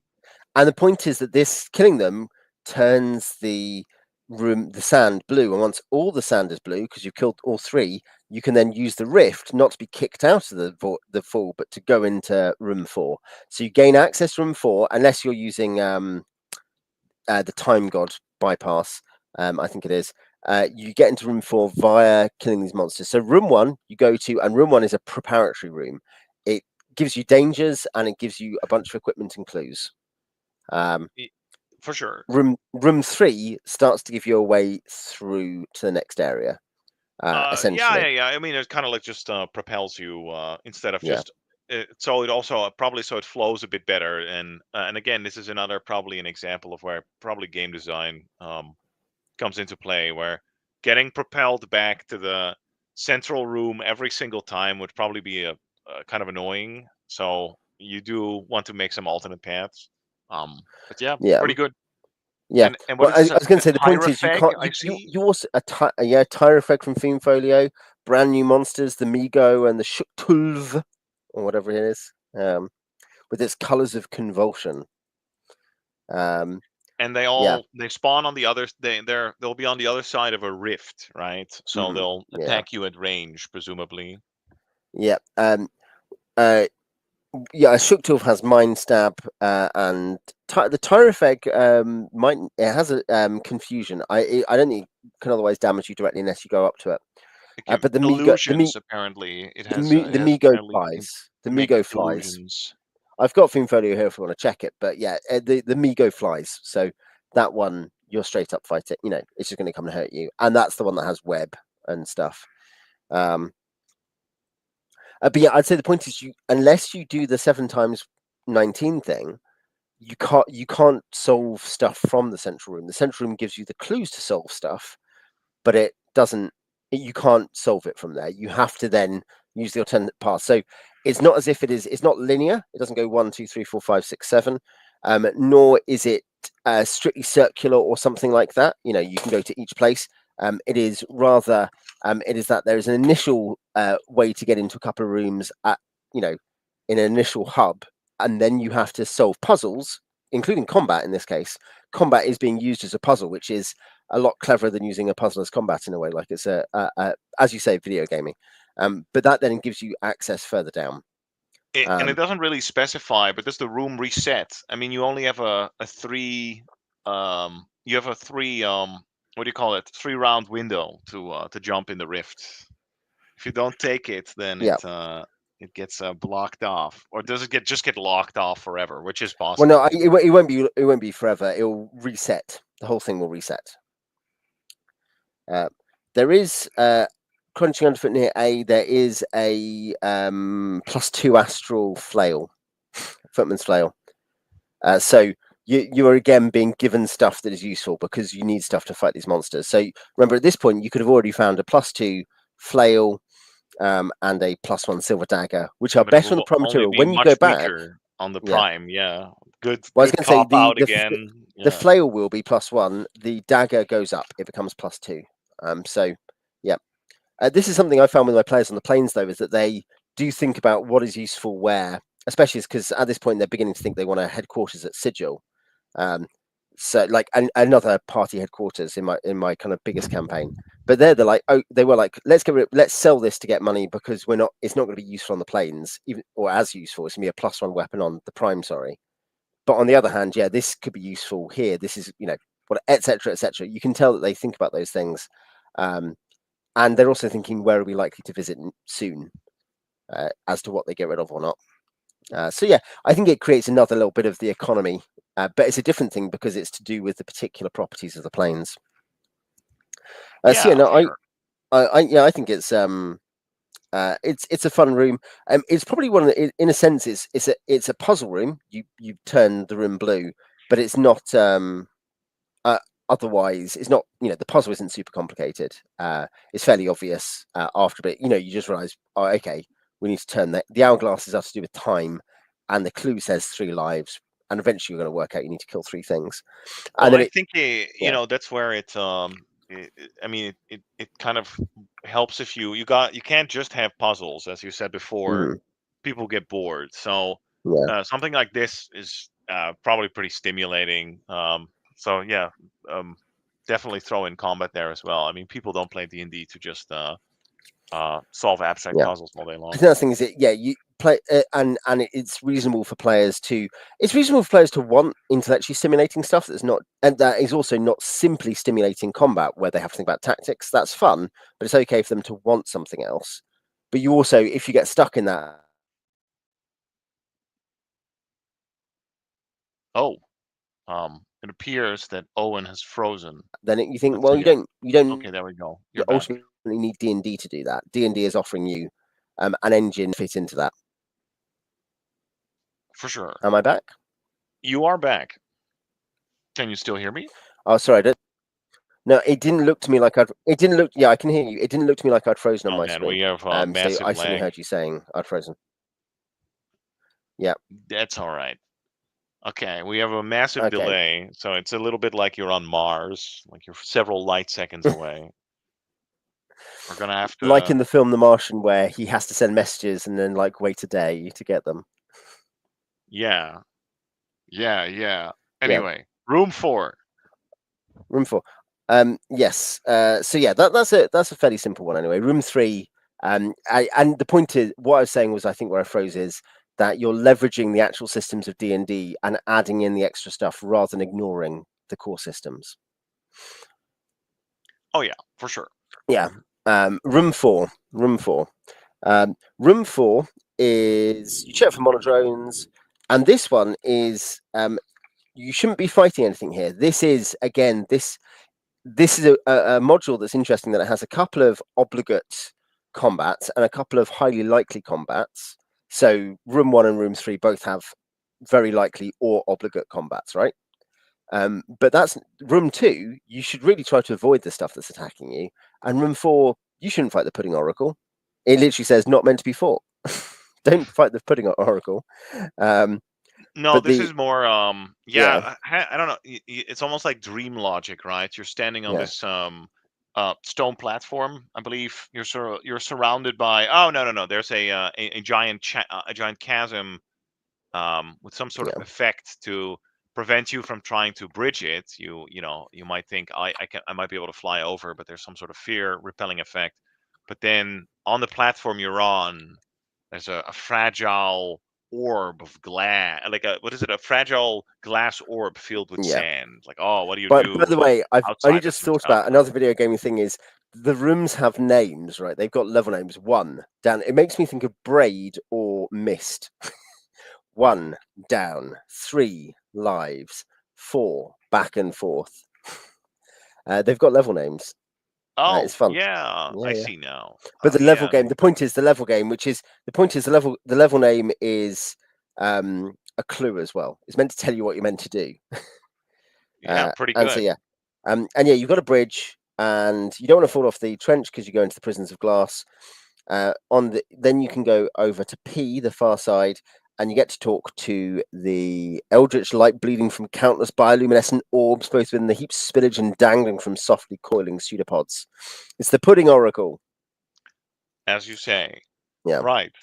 And again, and yeah, always great. I um I noticed this when I was reviewing. I think it was like called the Virginia Disastrum for LOTFP. yeah, But there they do it too a lot, where you give the players a chance to ask a single question, right? hmm Or several questions, and then like that the players can get like certain information about the dungeon, but it's limited. In this case, the oracle only replies with 3 words, I think, uh, at, at all times. So it's limited. Um, you probably won't spoil the entire dungeon in one go, but canny players, and again, this is important. If you're canny, if you're smart, if you're paying attention, mm. you might be able to ask the right questions and get an advantage, right? Yeah, no, This is definitely. always great. No, it is, and I think it uses precisely 3 words. So there's a challenge to the DM to learn to do that. But it asks 3 things. The group gets a question, it gets an artifact, um, and you can go take one destination. And the point is, this happens on each visit. So a relevant thing is if you go up to room 1 and you come down to room 5 again, you can do it again. Except you can't get the artifacts if the PCs in the room have it, but splintered parties can get extra artifacts. So there can be an accidental upside to splitting up. Yeah, you can only have one. But yeah, it is possible to if you get Yeah, trapped or something like that, you could have the party be split. Or yeah, probably if you yeah, I mean everything you travel through these different you know, places of Zjelwyn's Fall via teleportation, so you can yeah. imagine people being split up for sure. I was going to say the 7 artifacts on offer are quite fun. Like there's a um, You, a 6-sided. Basically, they give you clues. One thing is they give you clues, and or some of them give you clues, um, and etc. They some have magical properties, some don't. So, for instance, one is a black 6-sided die without pips made of marble. It bears no number but reminds PCs of the stone blocks in VC2. So it's the same kind of thing. Um, or again, a chaotic evil aligned platinum knife with skull pommel and diamond settings, which you attempt to kill yourself with, essentially. That kind of thing. So yeah, there's an interesting kind of. It's not the artifacts themselves aren't powerful. I think it does, but they're clues or traps. You need to think when you look at them, do you really want the knife, the platinum knife with skull pommel? That looks evil. Or do you want the mirror frameless etched with Shodra Dakod's sigil and the number 7, it which could it give looks you both a cork? evil and very valuable. So yeah, that's Yeah, why the I mean Gygax yeah, does that too, right? Where you yeah, yeah, sometimes something appears to be too good to be true, and then you should be yeah, on your guard. Yeah, that's right. yeah. Well, I was going to say, there's also the best is obviously that you should take his gland and then return it to the oracle, and the oracle then gives you a new artifact and gives you one potion of each potion, one potion of their choice. So yeah, any potion with value XP value less than 500 or 500 or less. So yeah, there's also extra interactions. This isn't. I'd say one thing is each of these elements isn't necessarily because I really like this adventure, but each of these elements isn't necessarily like, oh man, that's just the best room that I've ever seen in a dungeon. But it's the accumulative thing of like each of these is cool and different and fun and gives a different kind of tweak on the brain. The player's brain is being tweaked in a new way in each place, which is the kind of dungeon this is. It is okay. Like T1 is its kind of adventure, is kind of dungeon that you go into, and X1 is its kind of wilderness thing, and that is its own kind of thing. And here it's its own kind of thing, I think, and that's important. That you don't want this all the time, but as a particular thing where every room is pushing you in a new way, I think that's quite fun.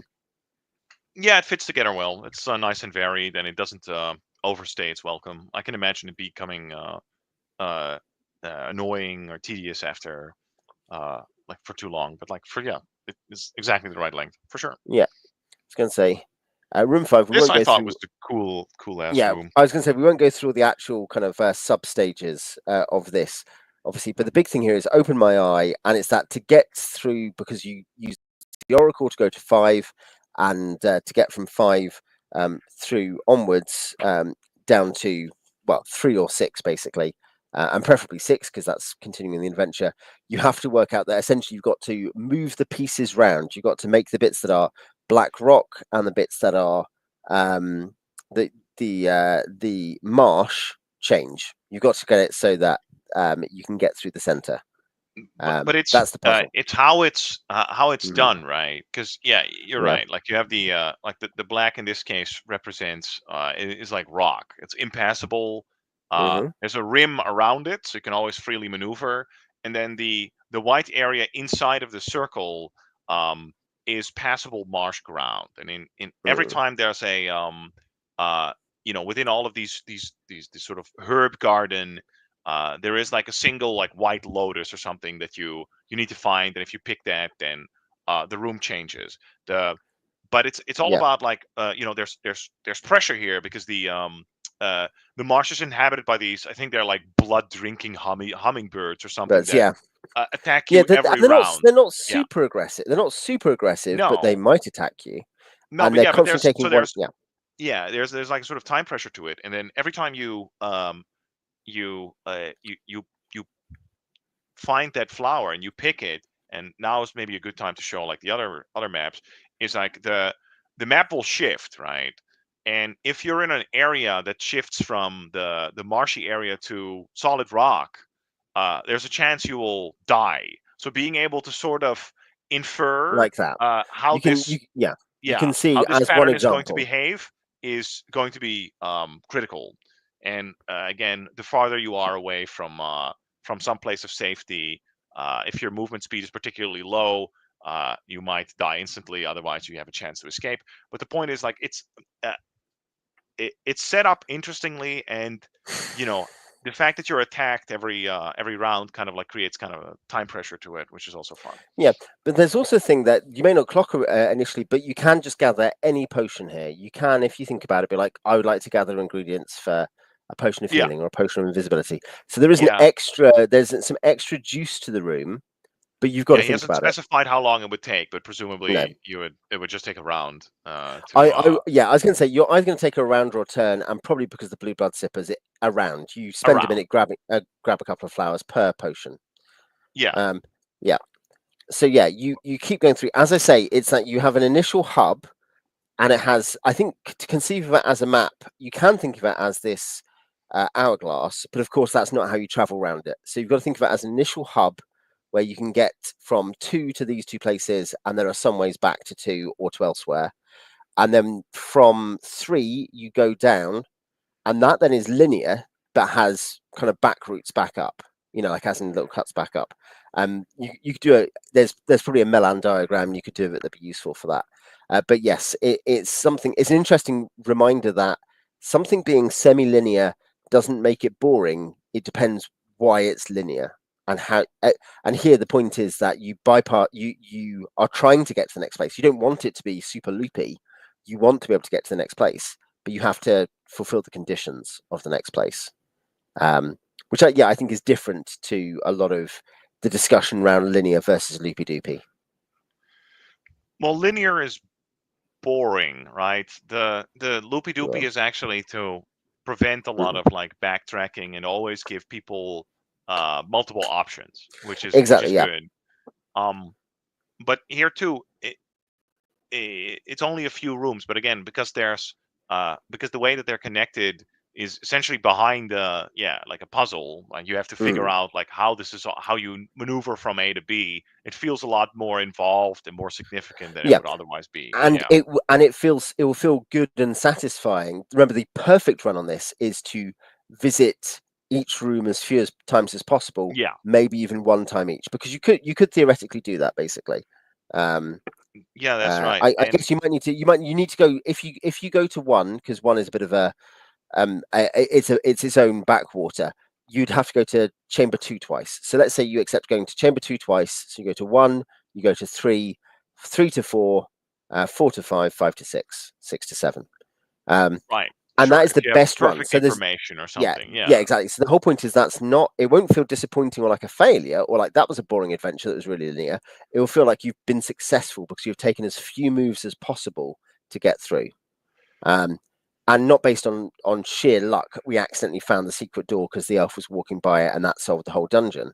But because you've been good at the game, so the whole point here is linearity becomes a function of game success, not of game failure, um, or design failure. So yeah, no, I think yeah, it's maybe it mostly applies as you suggest in but this this is not. situation. Yeah, but it's not Yeah, linear, right? If no, you would, it would be more like having a room with multiple secret doors in it, right? mm, With secret passageways leading to other rooms. That's kind of the yeah, that yeah. would be if it was a boring normal topological dungeon. Oh, sorry, I don't know if it's topological, but like a normal vanilla dungeon, you could replicate this by just having secret doors connect to other places.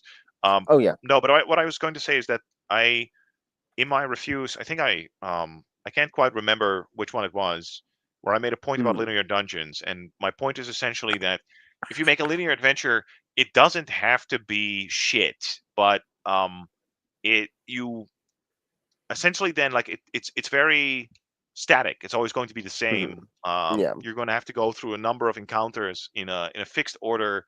Those encounters had better be, this had better be, it better be the module writing equivalent of fucking Shakespeare, if you're yeah, gonna do that, right? Because it's very, yeah, it's kind of like inherently static. yeah. That's the problem with linear. Anyway, fuck Um, this room, so yeah, no, yeah, vertical. that's fine. Holy Yeah. shit!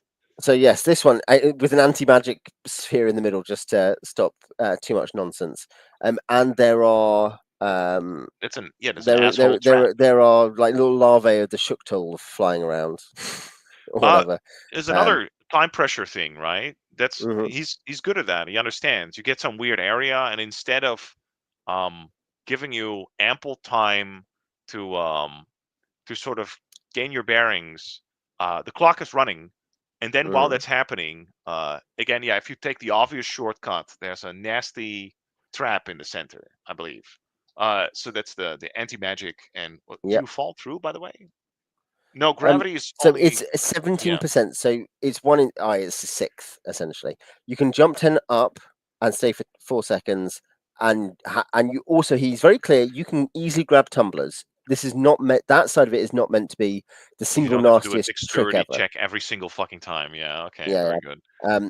But the point is that so that's easy because of the low gravity, and it means you can get back up. The whole point is you're not meant to be trapped going down. You're meant to be able to go back up. But there are these filaments which have a 3 in 8 chance of doing something nasty, which is a bit like the blue blood sippers. It could be it never happens, in which case you have infinite time, but you as the player know that is unlikely. Um, and Yeah, you're taking 1 damage or 1d3 plus one, yeah.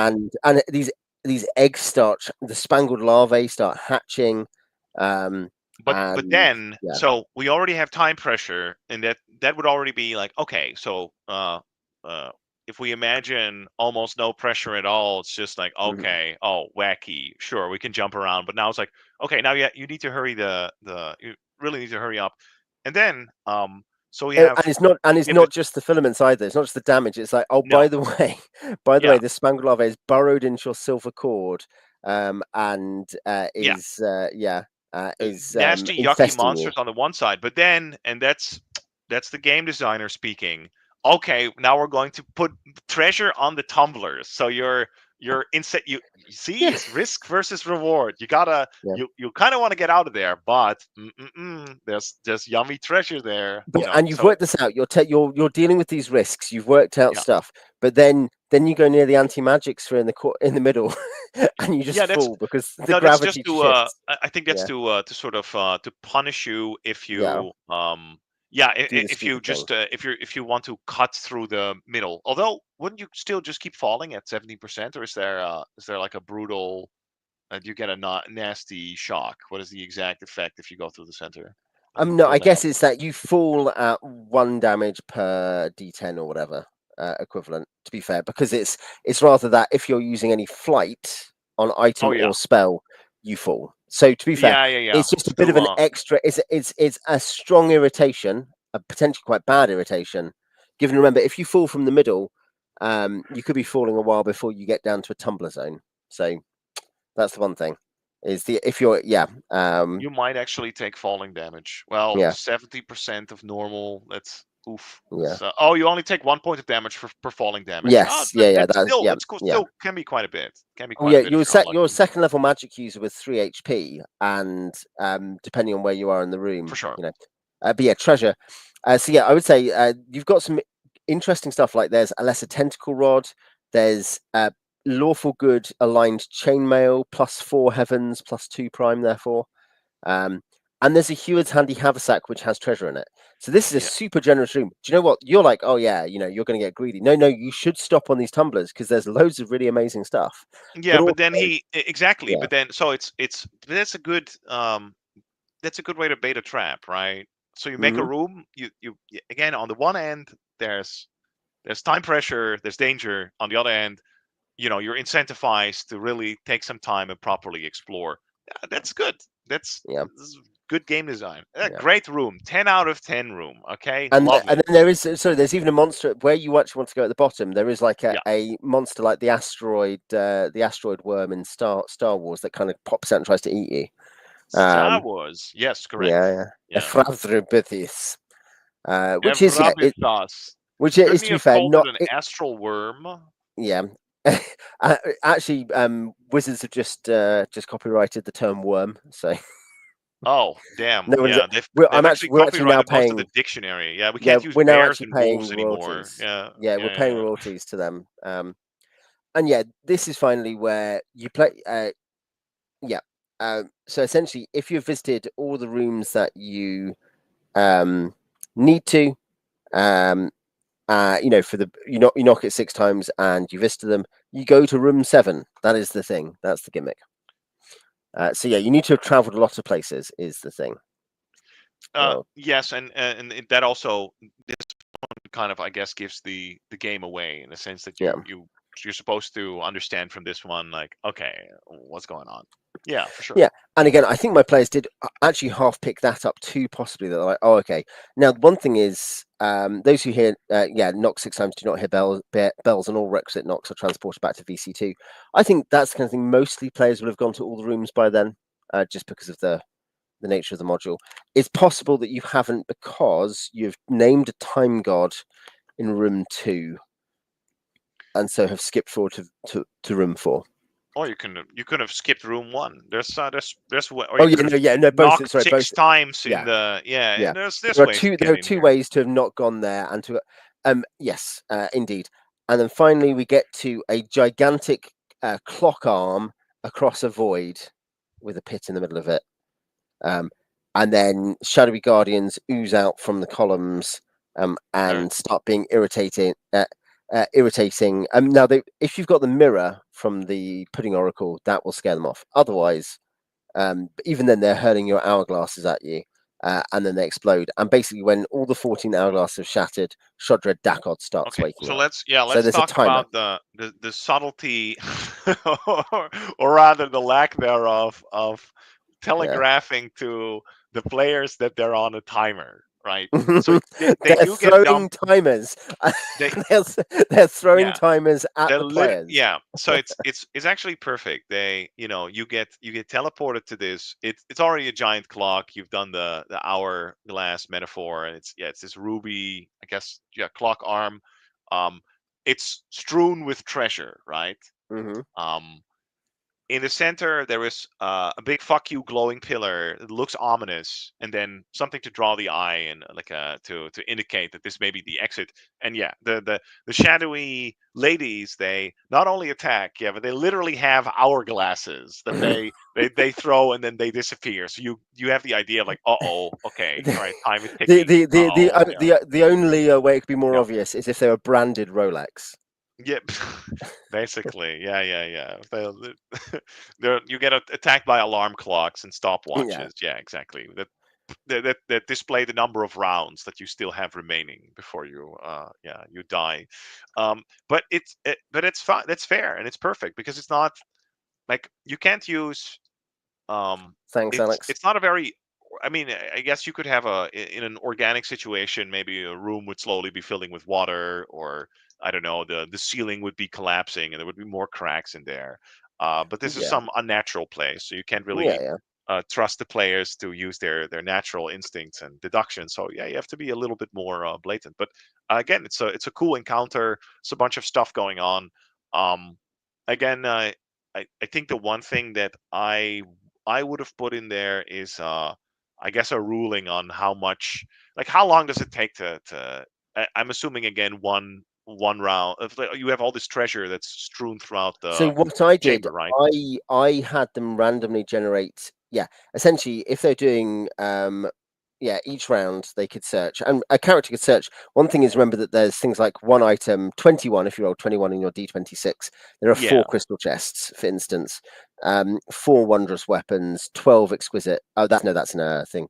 Uh, there's something else, I I think, mean, but yeah, in some cases there's quantity, two bottles of fluid, for instance. So yeah, how essentially, much there does are it take to loot? And of course, with coins or something, it's going to be a yeah. variable amount. And obviously, I mean, you should be able to fill a sack to capacity in a round, I Yeah. guess, if you're not So doing what anything Tony else. says is it's up to you to how many prizes each PC Yeah. can only grab, let's say, if you pack. Since the full looting is impossible, what follows is a list of only the shiniest lures, and that's good. Rather than players be like, oh, you know, you might pick up some copper coins. It's rather that here are the best things. Pick what you want, and it says, you know, you allow them to select one or two objects. Essentially, the way to do it is to, you know, either randomly or by giving them the full choice, let them pick up one item. I think I'm not actually sure. I didn't randomly generate. I think I gave them the list, and then they took as many rounds as they wanted, but they decided they wanted to leave. Eventually, they got a bunch of good stuff and then left. Right. Um, so yeah, um, and there's stuff like there's an ancient holy symbol which gives you +1 to turn attempts. That's just fun. There's a carpet flying. There's pearls of power. There's a gem of brightness. There's potions of rapturous visions. I have an anecdote on that. There's soul resonance weapons. There's another spell book. There's a ring of featherfall. There's the quantum crown. Yeah. So There's like a ton yeah. of pretty good stuff that's just I'd say, by the way, this lying is about. high level treasure. This is not low level treasure for fourth. What you say is fourth level characters. Once they're expelled by pulling the ring that's in here, they'll become fourth level. So in that sense, great, they're mid level, and that's what this is meant to do. It's meant to advance your second and third level characters onto to mid level quicker, isn't it? I think it's part of the point. Um, but I think um, the treasure, even so, is very slightly higher than you'd often see in a fourth level module. Like there's some very good stuff there, but it's meant to be. It's meant to be that D&D is fun. I think is a big thing. You could just find this very cool stuff, like flying carpet at level 4. That's great. Oh yeah. Maybe is that too much? What do we think about Well, no, is I that think that's the debate. Well, I mean, Pip, anyone in probably the not. chat obviously say, It's but I probably think get fine. no. The whole thing is, I mean, and you can use your Gary tricks to get rid of stuff that. Of course, actually, even Gary is a bit like maybe you know just talk to your players about it. But when giving advice, yeah, maybe there's some stuff you have to manage there.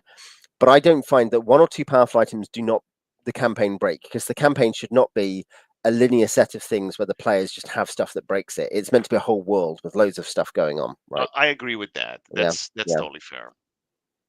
The quantum crown is it allows the pilot. By the way, this is such a Tony thing. We're pressuring you, Tony, if you're watching this. I know he watches some of these. It allows the wearer to pilot the sepulchre of Is Artais, a module this author might release at a later date. While worn, it also acts as a mind bar. Available now. Yeah, Yeah. yeah. Um, the Soul Resonance swords are like you get pluses based on your level. There's a new set of astral themed spells that you get. The Potion of Rapture, there's a proxy body which comes up in Fable City of Brass as well. Um, and Potion of Rapturous Visions. Here's my story. I've actually already mentioned the DCO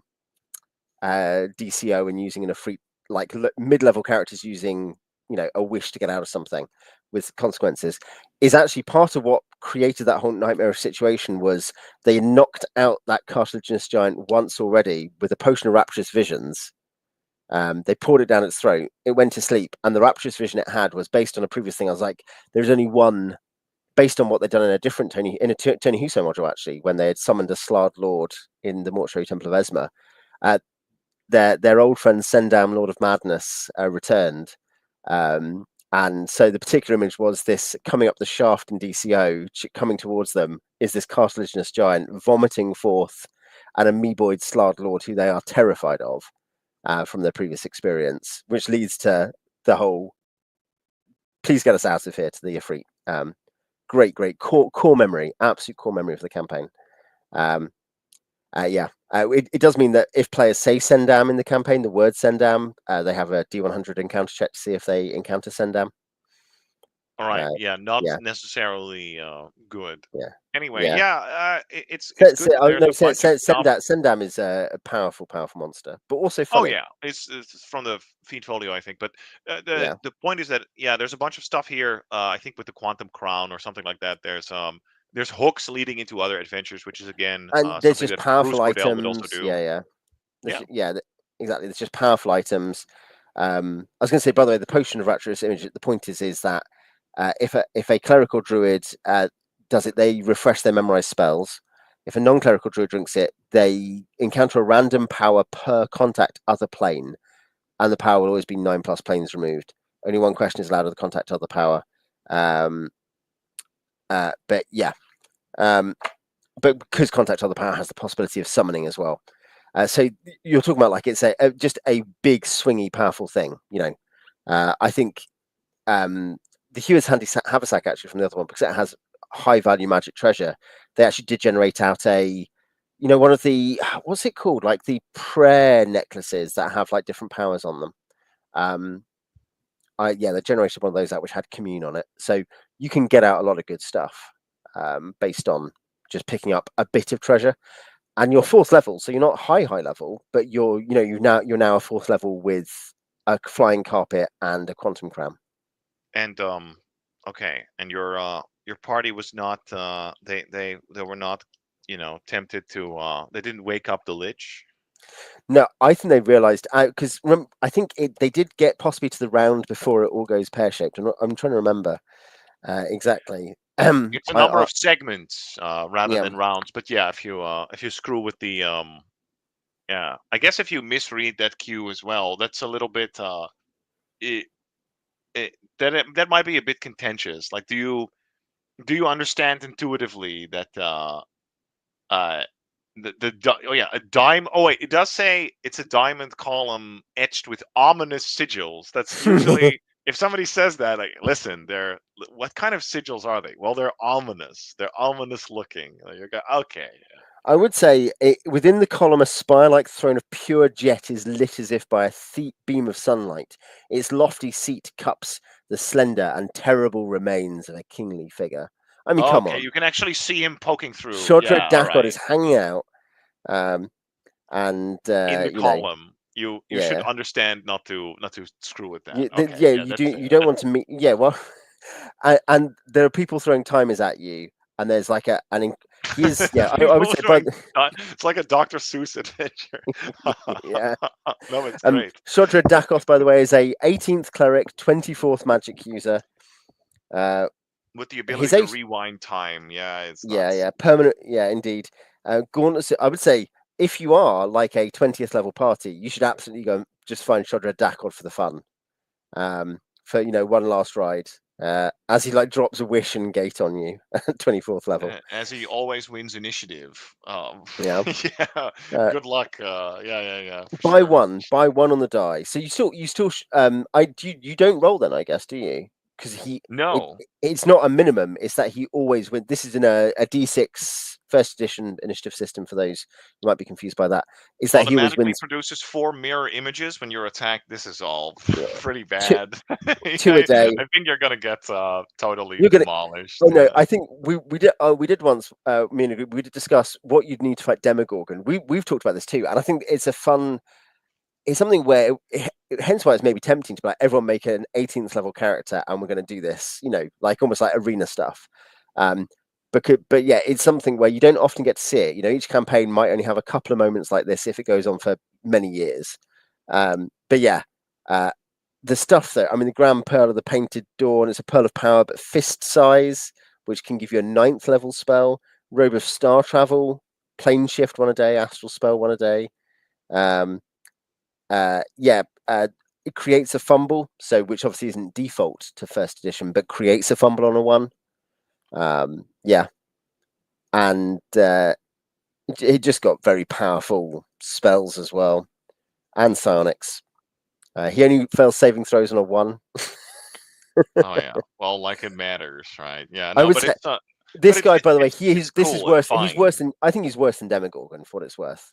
Um, Yeah. because Oh, there are so few probably. ways you're gonna, as if you don't ambush him, which you can't, because on the, or rather, sorry, you can get surprise, but you can't get like an initiative advantage on him. So Oh, unless you get, he's a demigod. Yeah, I see it yeah, just yeah, now. Okay. yeah, yeah, Yes. Right. yeah. I think that's the thing Yeah. is, I think might be unless slightly you, worse. yeah, unless you get surprise on him, because I don't think there's a condition on surprise on this. He will just be able to put out a bunch of stuff, especially, I would say, by the way, a convention here, and it's worth thinking about if you run these modules, especially using AD&D, is that Tony would tend to be willing to give a spell like power in addition to weapon or spell. Like where on a profile it's like, you think of the action, the weapon, he's got a weapon and he's got spells, and he's got spell like abilities like his essays. Tony would usually give an essay as well. So it Yeah, I think yeah. the if I understand correctly, that Tony Huso's house rules Mm, sort of um, they assume that yeah, spells or a weapon attack is like they sort of fuck with the action economy. Yeah, so mm, spell-like abilities can be used in addition to either a spell or an attack, and the same actually applies to magic items like mm. wands. I think if I understand correctly, Yeah. or if I It's recall yeah, correctly. and I was going to say, So I it's would say super like that Dungeons and is, Dragons. yeah. I was going to say that's not the automatic reading, and most of us wouldn't go with that. And I don't. I obviously run like a crap brew hybrid of first and second, Oh but I no. I don't go for that. I would say, I think we talked about this. I do count segments when I need to work out movement. I'm like, look, I need a game that has segments for whenever movement matters, because otherwise you just get this absurd thing where you're like, everyone has sprung across the room in their initiative. Their initiative, because they won initiative by 1, they've sprung across the room before you move. But yeah, it's something where I wouldn't do that. I tend to have a fairly strict action economy, but the point is that it's something, it does show that the game can slightly be warped and pulled if you know what you're doing. If you know how the game actually works, you can kind of get away with messing around with it, which is not what most people who mess around with games are, or they don't know what they're doing. Whereas I think obviously Tony, probably a sense he does. He's like, yes, I've played this a lot, and you can just about get away with this. As you say, it's super Dungeons and Dragons. Yeah, but Uh, I mean, if you play it often enough, you kind of figure it out. You figure out whether it works or not. And if it's an yeah, advantage that applies to both the PCs and the and the NPCs, monsters, yeah, yeah, exactly. yeah, then maybe it's There's a bit, yeah, manageable. Yeah. yeah. I was going to say there's a mutually assured destruction, not in the sense of discouraging it, but in the sense that players know that they can't. And certainly, you can imagine. I would say this one thing, having played hundreds of sessions of AD&D, running monsters where you realize that the action economy, if they lose initiative, is the particular case. I know Shodra Dakold can't, but they lose initiative, and their action economy, because of the design of the monster, means that they're going to take multiple rounds to really warm up, and that is the window for the players to kill it, and that's fine. But you realize as a DM that you thought on reading the profile that sounds really powerful, and then you realize in practice the action economy is limiting it a lot, and that obviously goes out the window if you start being like they can do 2 things at a time. Yeah, I'll probably get a lot. Combat will get even faster, right? Yeah, exactly. So Yeah. stuff is going to be very deadly, because you're going to have Yeah. stuff like, oh yeah, they're using a spell-like ability. They're using Gate, and they're doing their 3 times claw attack or whatever. I think Gate was the one that did take the. I'm trying to recall. This takes too long. This is Yeah. peripheral anyway. But No, yeah, no, but fair the enough. principle is there, right? The whole point is you end up being Yeah, like they do this thing, they do fight, you they fire can't, they off have a spell-like ability, Fireball, but well, also you get a and full attack routine. yeah, yeah, Yeah, of exactly, course, yeah, the yeah, amount of damage you put out yeah, is yeah, much higher. But is if the players enormous. can In also fact, have that, it's fine. and in fact, it's semi-geometric even because you start having stuff that stacks on top of each other. For It's not sure. just linear. You start being like, oh yeah, these two together make everything crazy. But yeah, anyway, yeah, no, I mean, yes, I mean that's the beyond the appendices and stuff. That is, I will skip back to that cover, I guess. That is the module. Yeah, what's your? Because you've read it before, I think, but obviously you've reread it now. You've not written a review of this one at Age of Dusk, I don't think. Not yet. I will be, since I of course studied it Hmm. for this talk. I'll probably be reviewing it pretty soon. Yeah. I also still have I have a review of Tony Huso's Hell in the Mm. pipeline. I got sidetracked because I wanted to check out a different somebody's different Hell project first. There was Is this the Malabolge one?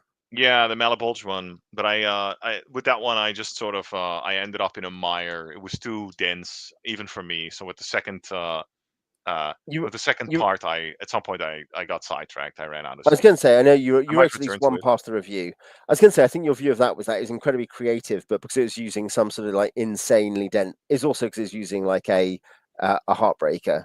Um, Well, yeah, it's somebody's very modified AD&D game, and then there's like a monster manual and an unearthed arcana worth of new spells and items dumped into it. Actually, two of them because the this is somebody's heartbreaker, but unlike um, mm, 95% of all heartbreakers out there, it actually does have a huge bestiary attached to it as well. All new spells, all new items. So, and it's all for a system that's not quite D&D with the armor class rules and the saving throws and all that stuff. That's that hit points. All that stuff has been reworked. So that's very annoying, and it requires sort of cognitive effort yeah, to what do you call that? translate. It's almost like you're decrypting it every time. So yeah, it's very dense going through that. Everything combined is laborious for sure. Oh no, yes. It's something that you get a bit of that when you read Gene Weigel's work, where he's putting it in code so Lorraine doesn't find him. But the point is, he's just giving you a D&D module, so the translation is direct. Yeah, Hit a bit like roll aids. HTK hits to kill. It means hit points, right? Um, yeah. That's just yeah. disguising it. And if Yeah, you exactly. know what you're Whereas looking the for, it's the Malabulge thing same. is much more in depth. It's more like I have to not just translate this in his system, but I then have to work out what the rough equivalent is in actual AD&D, so I can work out what If that I would means. want to run it for AD&D, yeah, or so I can understand what this item does. Yeah, yeah, yeah. No, it's all that together is Yeah, it's pretty dense. So I got a little sidetracked there, which is why the Huso review was yeah. I was uh, going to say, yeah. I lagging. have another one to come out. I think he has released or is releasing the fourth Hell's module. By the way, these Nice. modules are not like a 10-page module. Like here's some cool stuff about it. They're like 100-page modules each. They're pretty long, yeah. This is one of the things in terms of where it's a tough thing, I think, and I'm thinking because I saw a comment on Bryce's thing where someone was like, "Oh yeah, the PDF is like, X dollars. That's too much. I don't want to pay that for a PDF or whatever." And people can take their choice on that. This isn't actually a comment on that person's opinion of whether they want to pay it, but it's something that struck me that there's a thing where we can think, "Oh, why would I pay for any of these things?" And it's partly because we're so used to just being able to download PDFs on the internet, frankly. But I was thinking one thing is that there's so much content in this stuff, and we're so used to bad content and the fact we're cautious about paying for bad content, um, and we want to instead pirate it essentially. That we then resent the idea that you should put real money down for good content. But I think the idea you're like, here's a 100-page module or Silver Prince HU7, a whole campaign, and not just in the sense of a campaign setting, like a whole campaign. um, you're talking about someone who's doing stuff that isn't super common in the old school movement. There are not many people who are doing that at high quality. I think Um, this is about um This would be the top 5%. This is the Yeah, premium, yeah. primo Yeah, material. I Okay, was going so to say yeah, the of other people who course. do stuff on that scale or willingness. I'm not talking about like lots of people write good adventures, and I've talked about people whose adventures I really like who haven't done this, the kind of work, the broad array of work Tony's done. But like people like Gabor Lux or Gene Weigel have done stuff like that, and others as well. Um, but yeah, I think it's something where in those cases you don't have to buy it, and that's fine, and you don't have to think it's worth the money. But there is a way in which it certainly strikes me that I'm like, for those of us who are going to use this material, it's a way of putting a bit of money into a really useful product that we will Um, use a lot of. yeah, So I don't resent I any. understand the Yeah, reluctance yeah, to put down mm, X amount of dollars for a PDF instead of a physical product. When I made Slith Hive, I also got requests for to put out a physical copy, and I understand, right? yeah. But I'm thinking about. you have to see it as a sort of like patronage as well. I think that's Yeah. Oh no, I um, indeed. I that's yeah. again one thing is that we're this is off topic, but that because of the commercialization of commercial relationships, by that I mean the very that sounds like a tautology, but because of the way in which we see all these relationships as strictly utility based, and we're encouraged to see it that way in all kinds of ways. And it's not even a political point. This is, I think, just a cultural point across all political ideologies. The idea that you would just be like, this is worth existing, and I'm willing to give money towards it existing, is increasingly limited. And actually, I think D&D is absolutely a frivolity on that count. But if you want good D&D to exist, you've got to pay for it. And the fact that we don't pay for it is why we have lots of bad D&D, Um. basically. And Well, the I money don't think people I do pay. agree. Well, no, the money people do. Well, no, what I mean is the money people do pay ends up going into luxurious Kickstarters for often mediocre or even terrible products. Um, so because they Um. want that stuff, rather than like they're picking people to patronize and to say this person is good at this, and we want that person to do more of it. I think it's the incentives. What people want for their money is not very closely connected to quality in adventure. I think it would not. Let's say if you imagine like the very early OSR or something like that. I think I if you would not have this like financial incentive, you would still have people that would put stuff out. But I think if you like in terms of um, I guess production value Hmm. and dotting all the i's and crossing all the t's here, all this extra work you have to put into it to format it properly and make sure Hmm. it's very, like easy to use, uh, coming out at a regular schedule, all that stuff, making something accessible. Yet that does cost. There is a financial incentive there. I'm not sure the D&D would all be crap if you would if we all Well, but paying for no, I think premium no, no. Most of the Kickstarters. point is because there is not much real money or glory in D&D. Um, that I do think fundamentally that's why there are, you don't have people who are really good at this stuff spending loads of their time in it. We've talked about this before. Tony is a video game designer.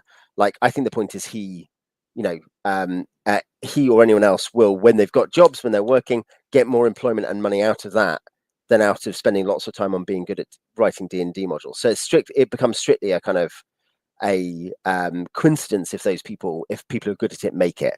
It's natural in something where there's just no strong incentives to make good stuff that lots of it is bad. I think that's pretty rational, pretty logical. I maybe disagree. Um, yeah. Well, I mean, I agree for the most part. It's fine. Yeah, I was going to say a couple of comments here. Yeah, Jez, great cover. You agree. Alex says it feels weird to pay for a PDF. Alex is playing our Spelljammer game, amongst other games. He's my ADM actually in one of our games. But yeah, Alex. Some people prefer the PDFs. I don't. I like physical books, but some people only want a PDF anyway because they're like, I don't want to carry around loads of books. In which case, you're allowed to probably raise your eyebrow in such a case anyway, aren't you? As it is, his PDFs I think are cheaper than the physical books, like they are on Drive Through RPG as well. I don't know. Someone else can correct that. It feels more disposable and transient, I guess. Yeah. But No, at the same I time, agree. I agree, but I'm saying I it is the use product, isn't PDFs it? for the most part as well. Yeah, I do have my I bought a bunch of physical yeah. Husos. That's true. I bought the PDF for this one separately because when I was running it, Alex, you played in this game, didn't you? You played in Zjelwyin Fall. What did you think? Did you enjoy it? Did you hate it? What do you think about the puzzles? Um, but in this game, in this case, I was like, I want to have easy access to the images to use because we're playing it online. Not because I Yeah. wanted to read So it via again, PDF, but I yes, wanted the assets that of existed. course.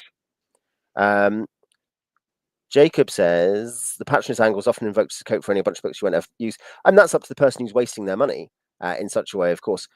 But I mean, I think all I'd say is if you want something to exist, then you need to give an incentive for it to exist. If someone is literally not using any of these things or reading them and doesn't care about them and isn't putting any quality filter on it, fair enough, that might be unwise. I I But think. like, yeah, I mean, I don't disagree with Jacob, but yeah, like even if you say it's uh I'm not sure if it's always a cope.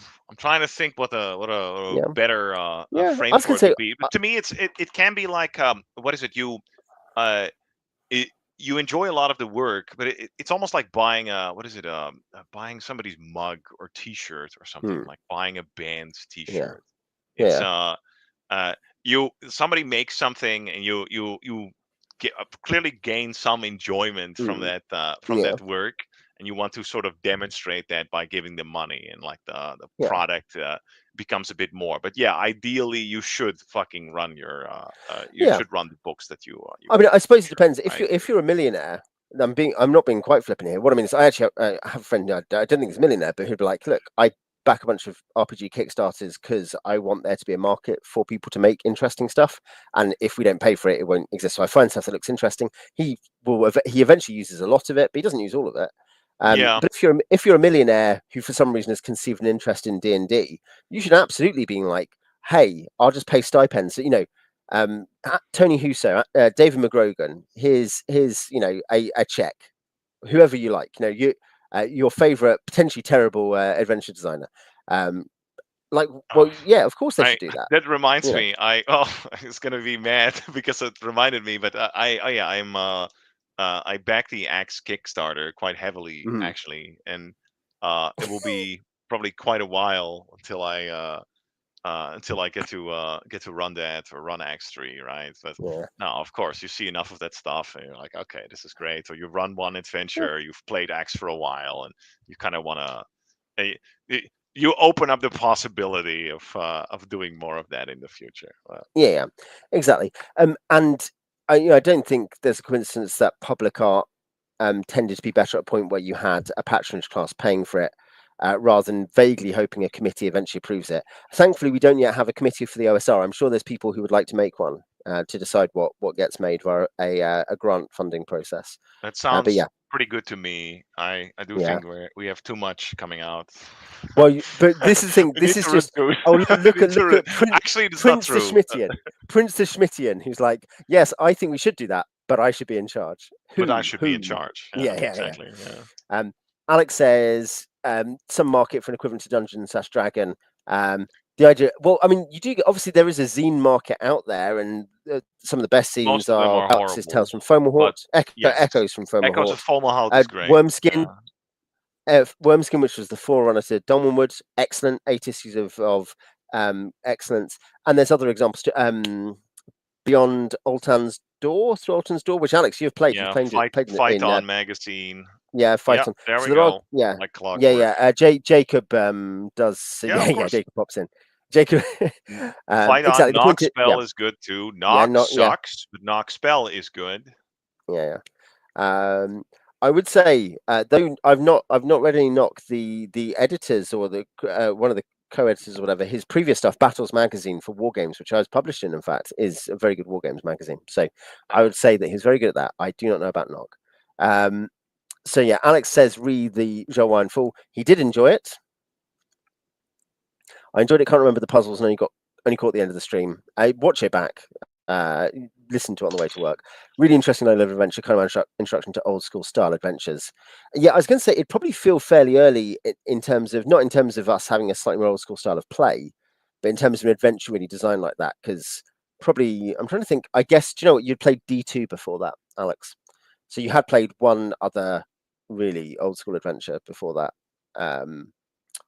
But yeah, I agree. It would have been an early set, especially because the kind of sensibility of Zjelwyin Fall is very modern, but it is very old school in terms of its kind of a lot of the nuts and bolts it wants to put in. But it's weird, isn't it, that as you said, the old school stuff can become this very video gamey form, as in Zjelwyin Fall.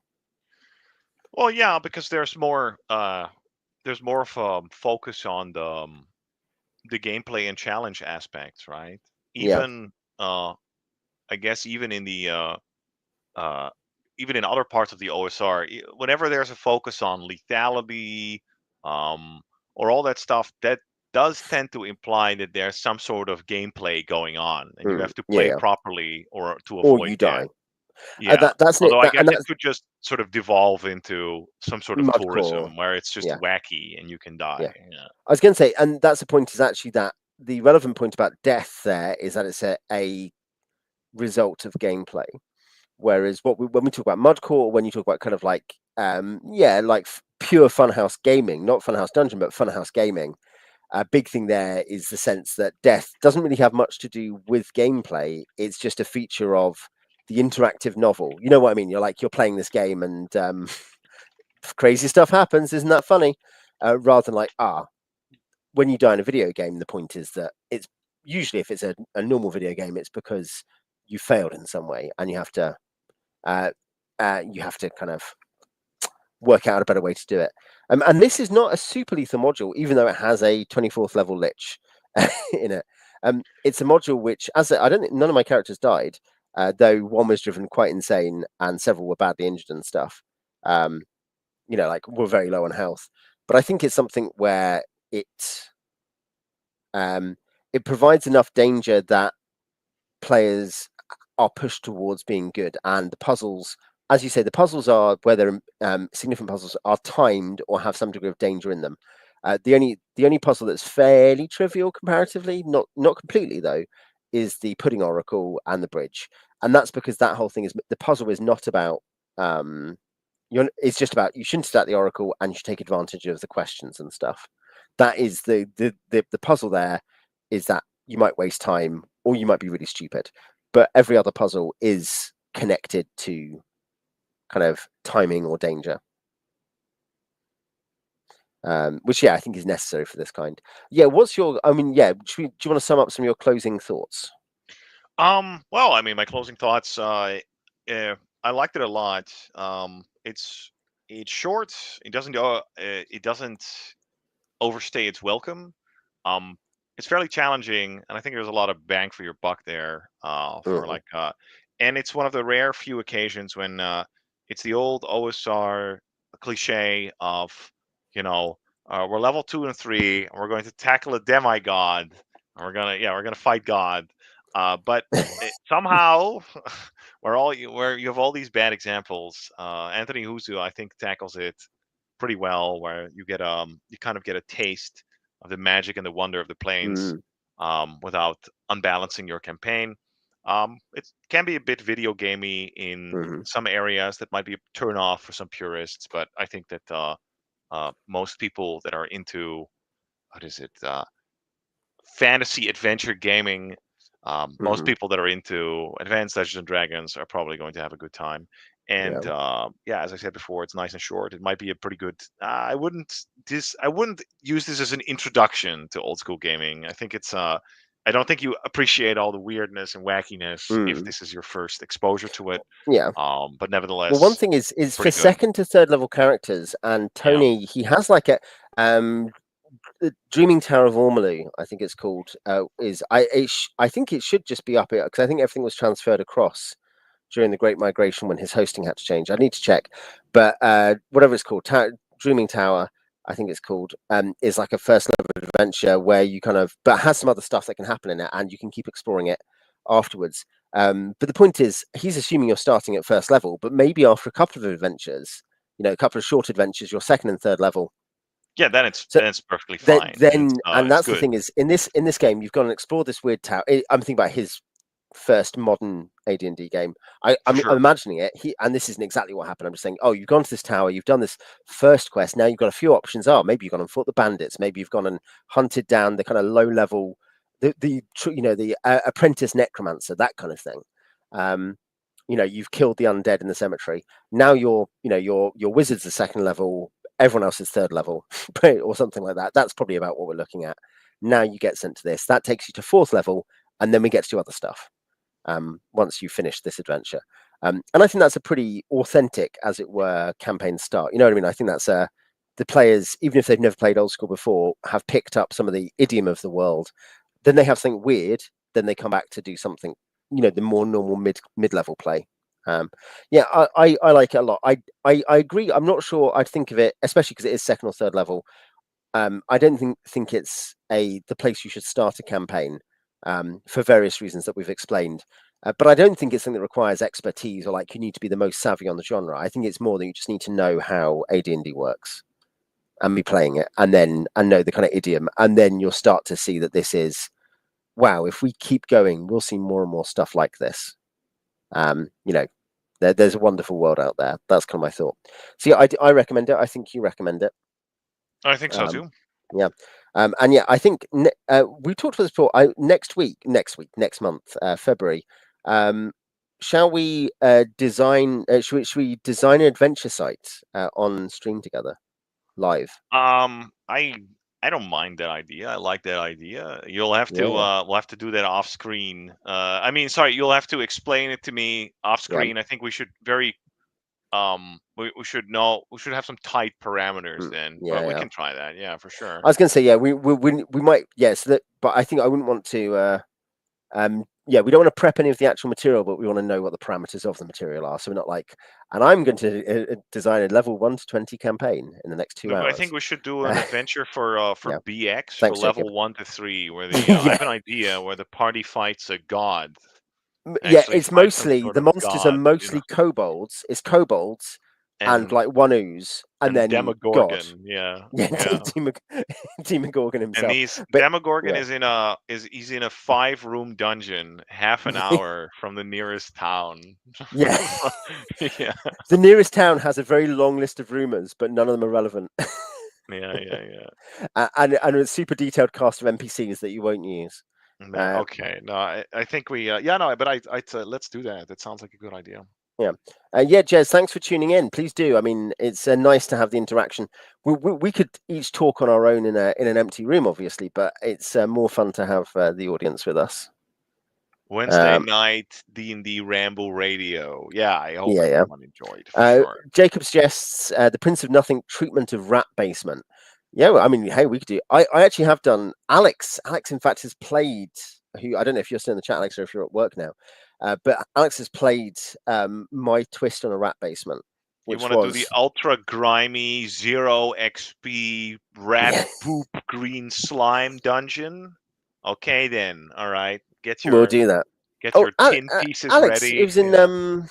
is in what's it called? I don't even remember what my Talon's Height. Remember in the basement of an inn. Oh, that was at the start. Was that you missed that one? Did you? Okay. You actually literally did a clear the rats from the dungeon quest. Oh yeah, but there was a rat king in the caves underneath.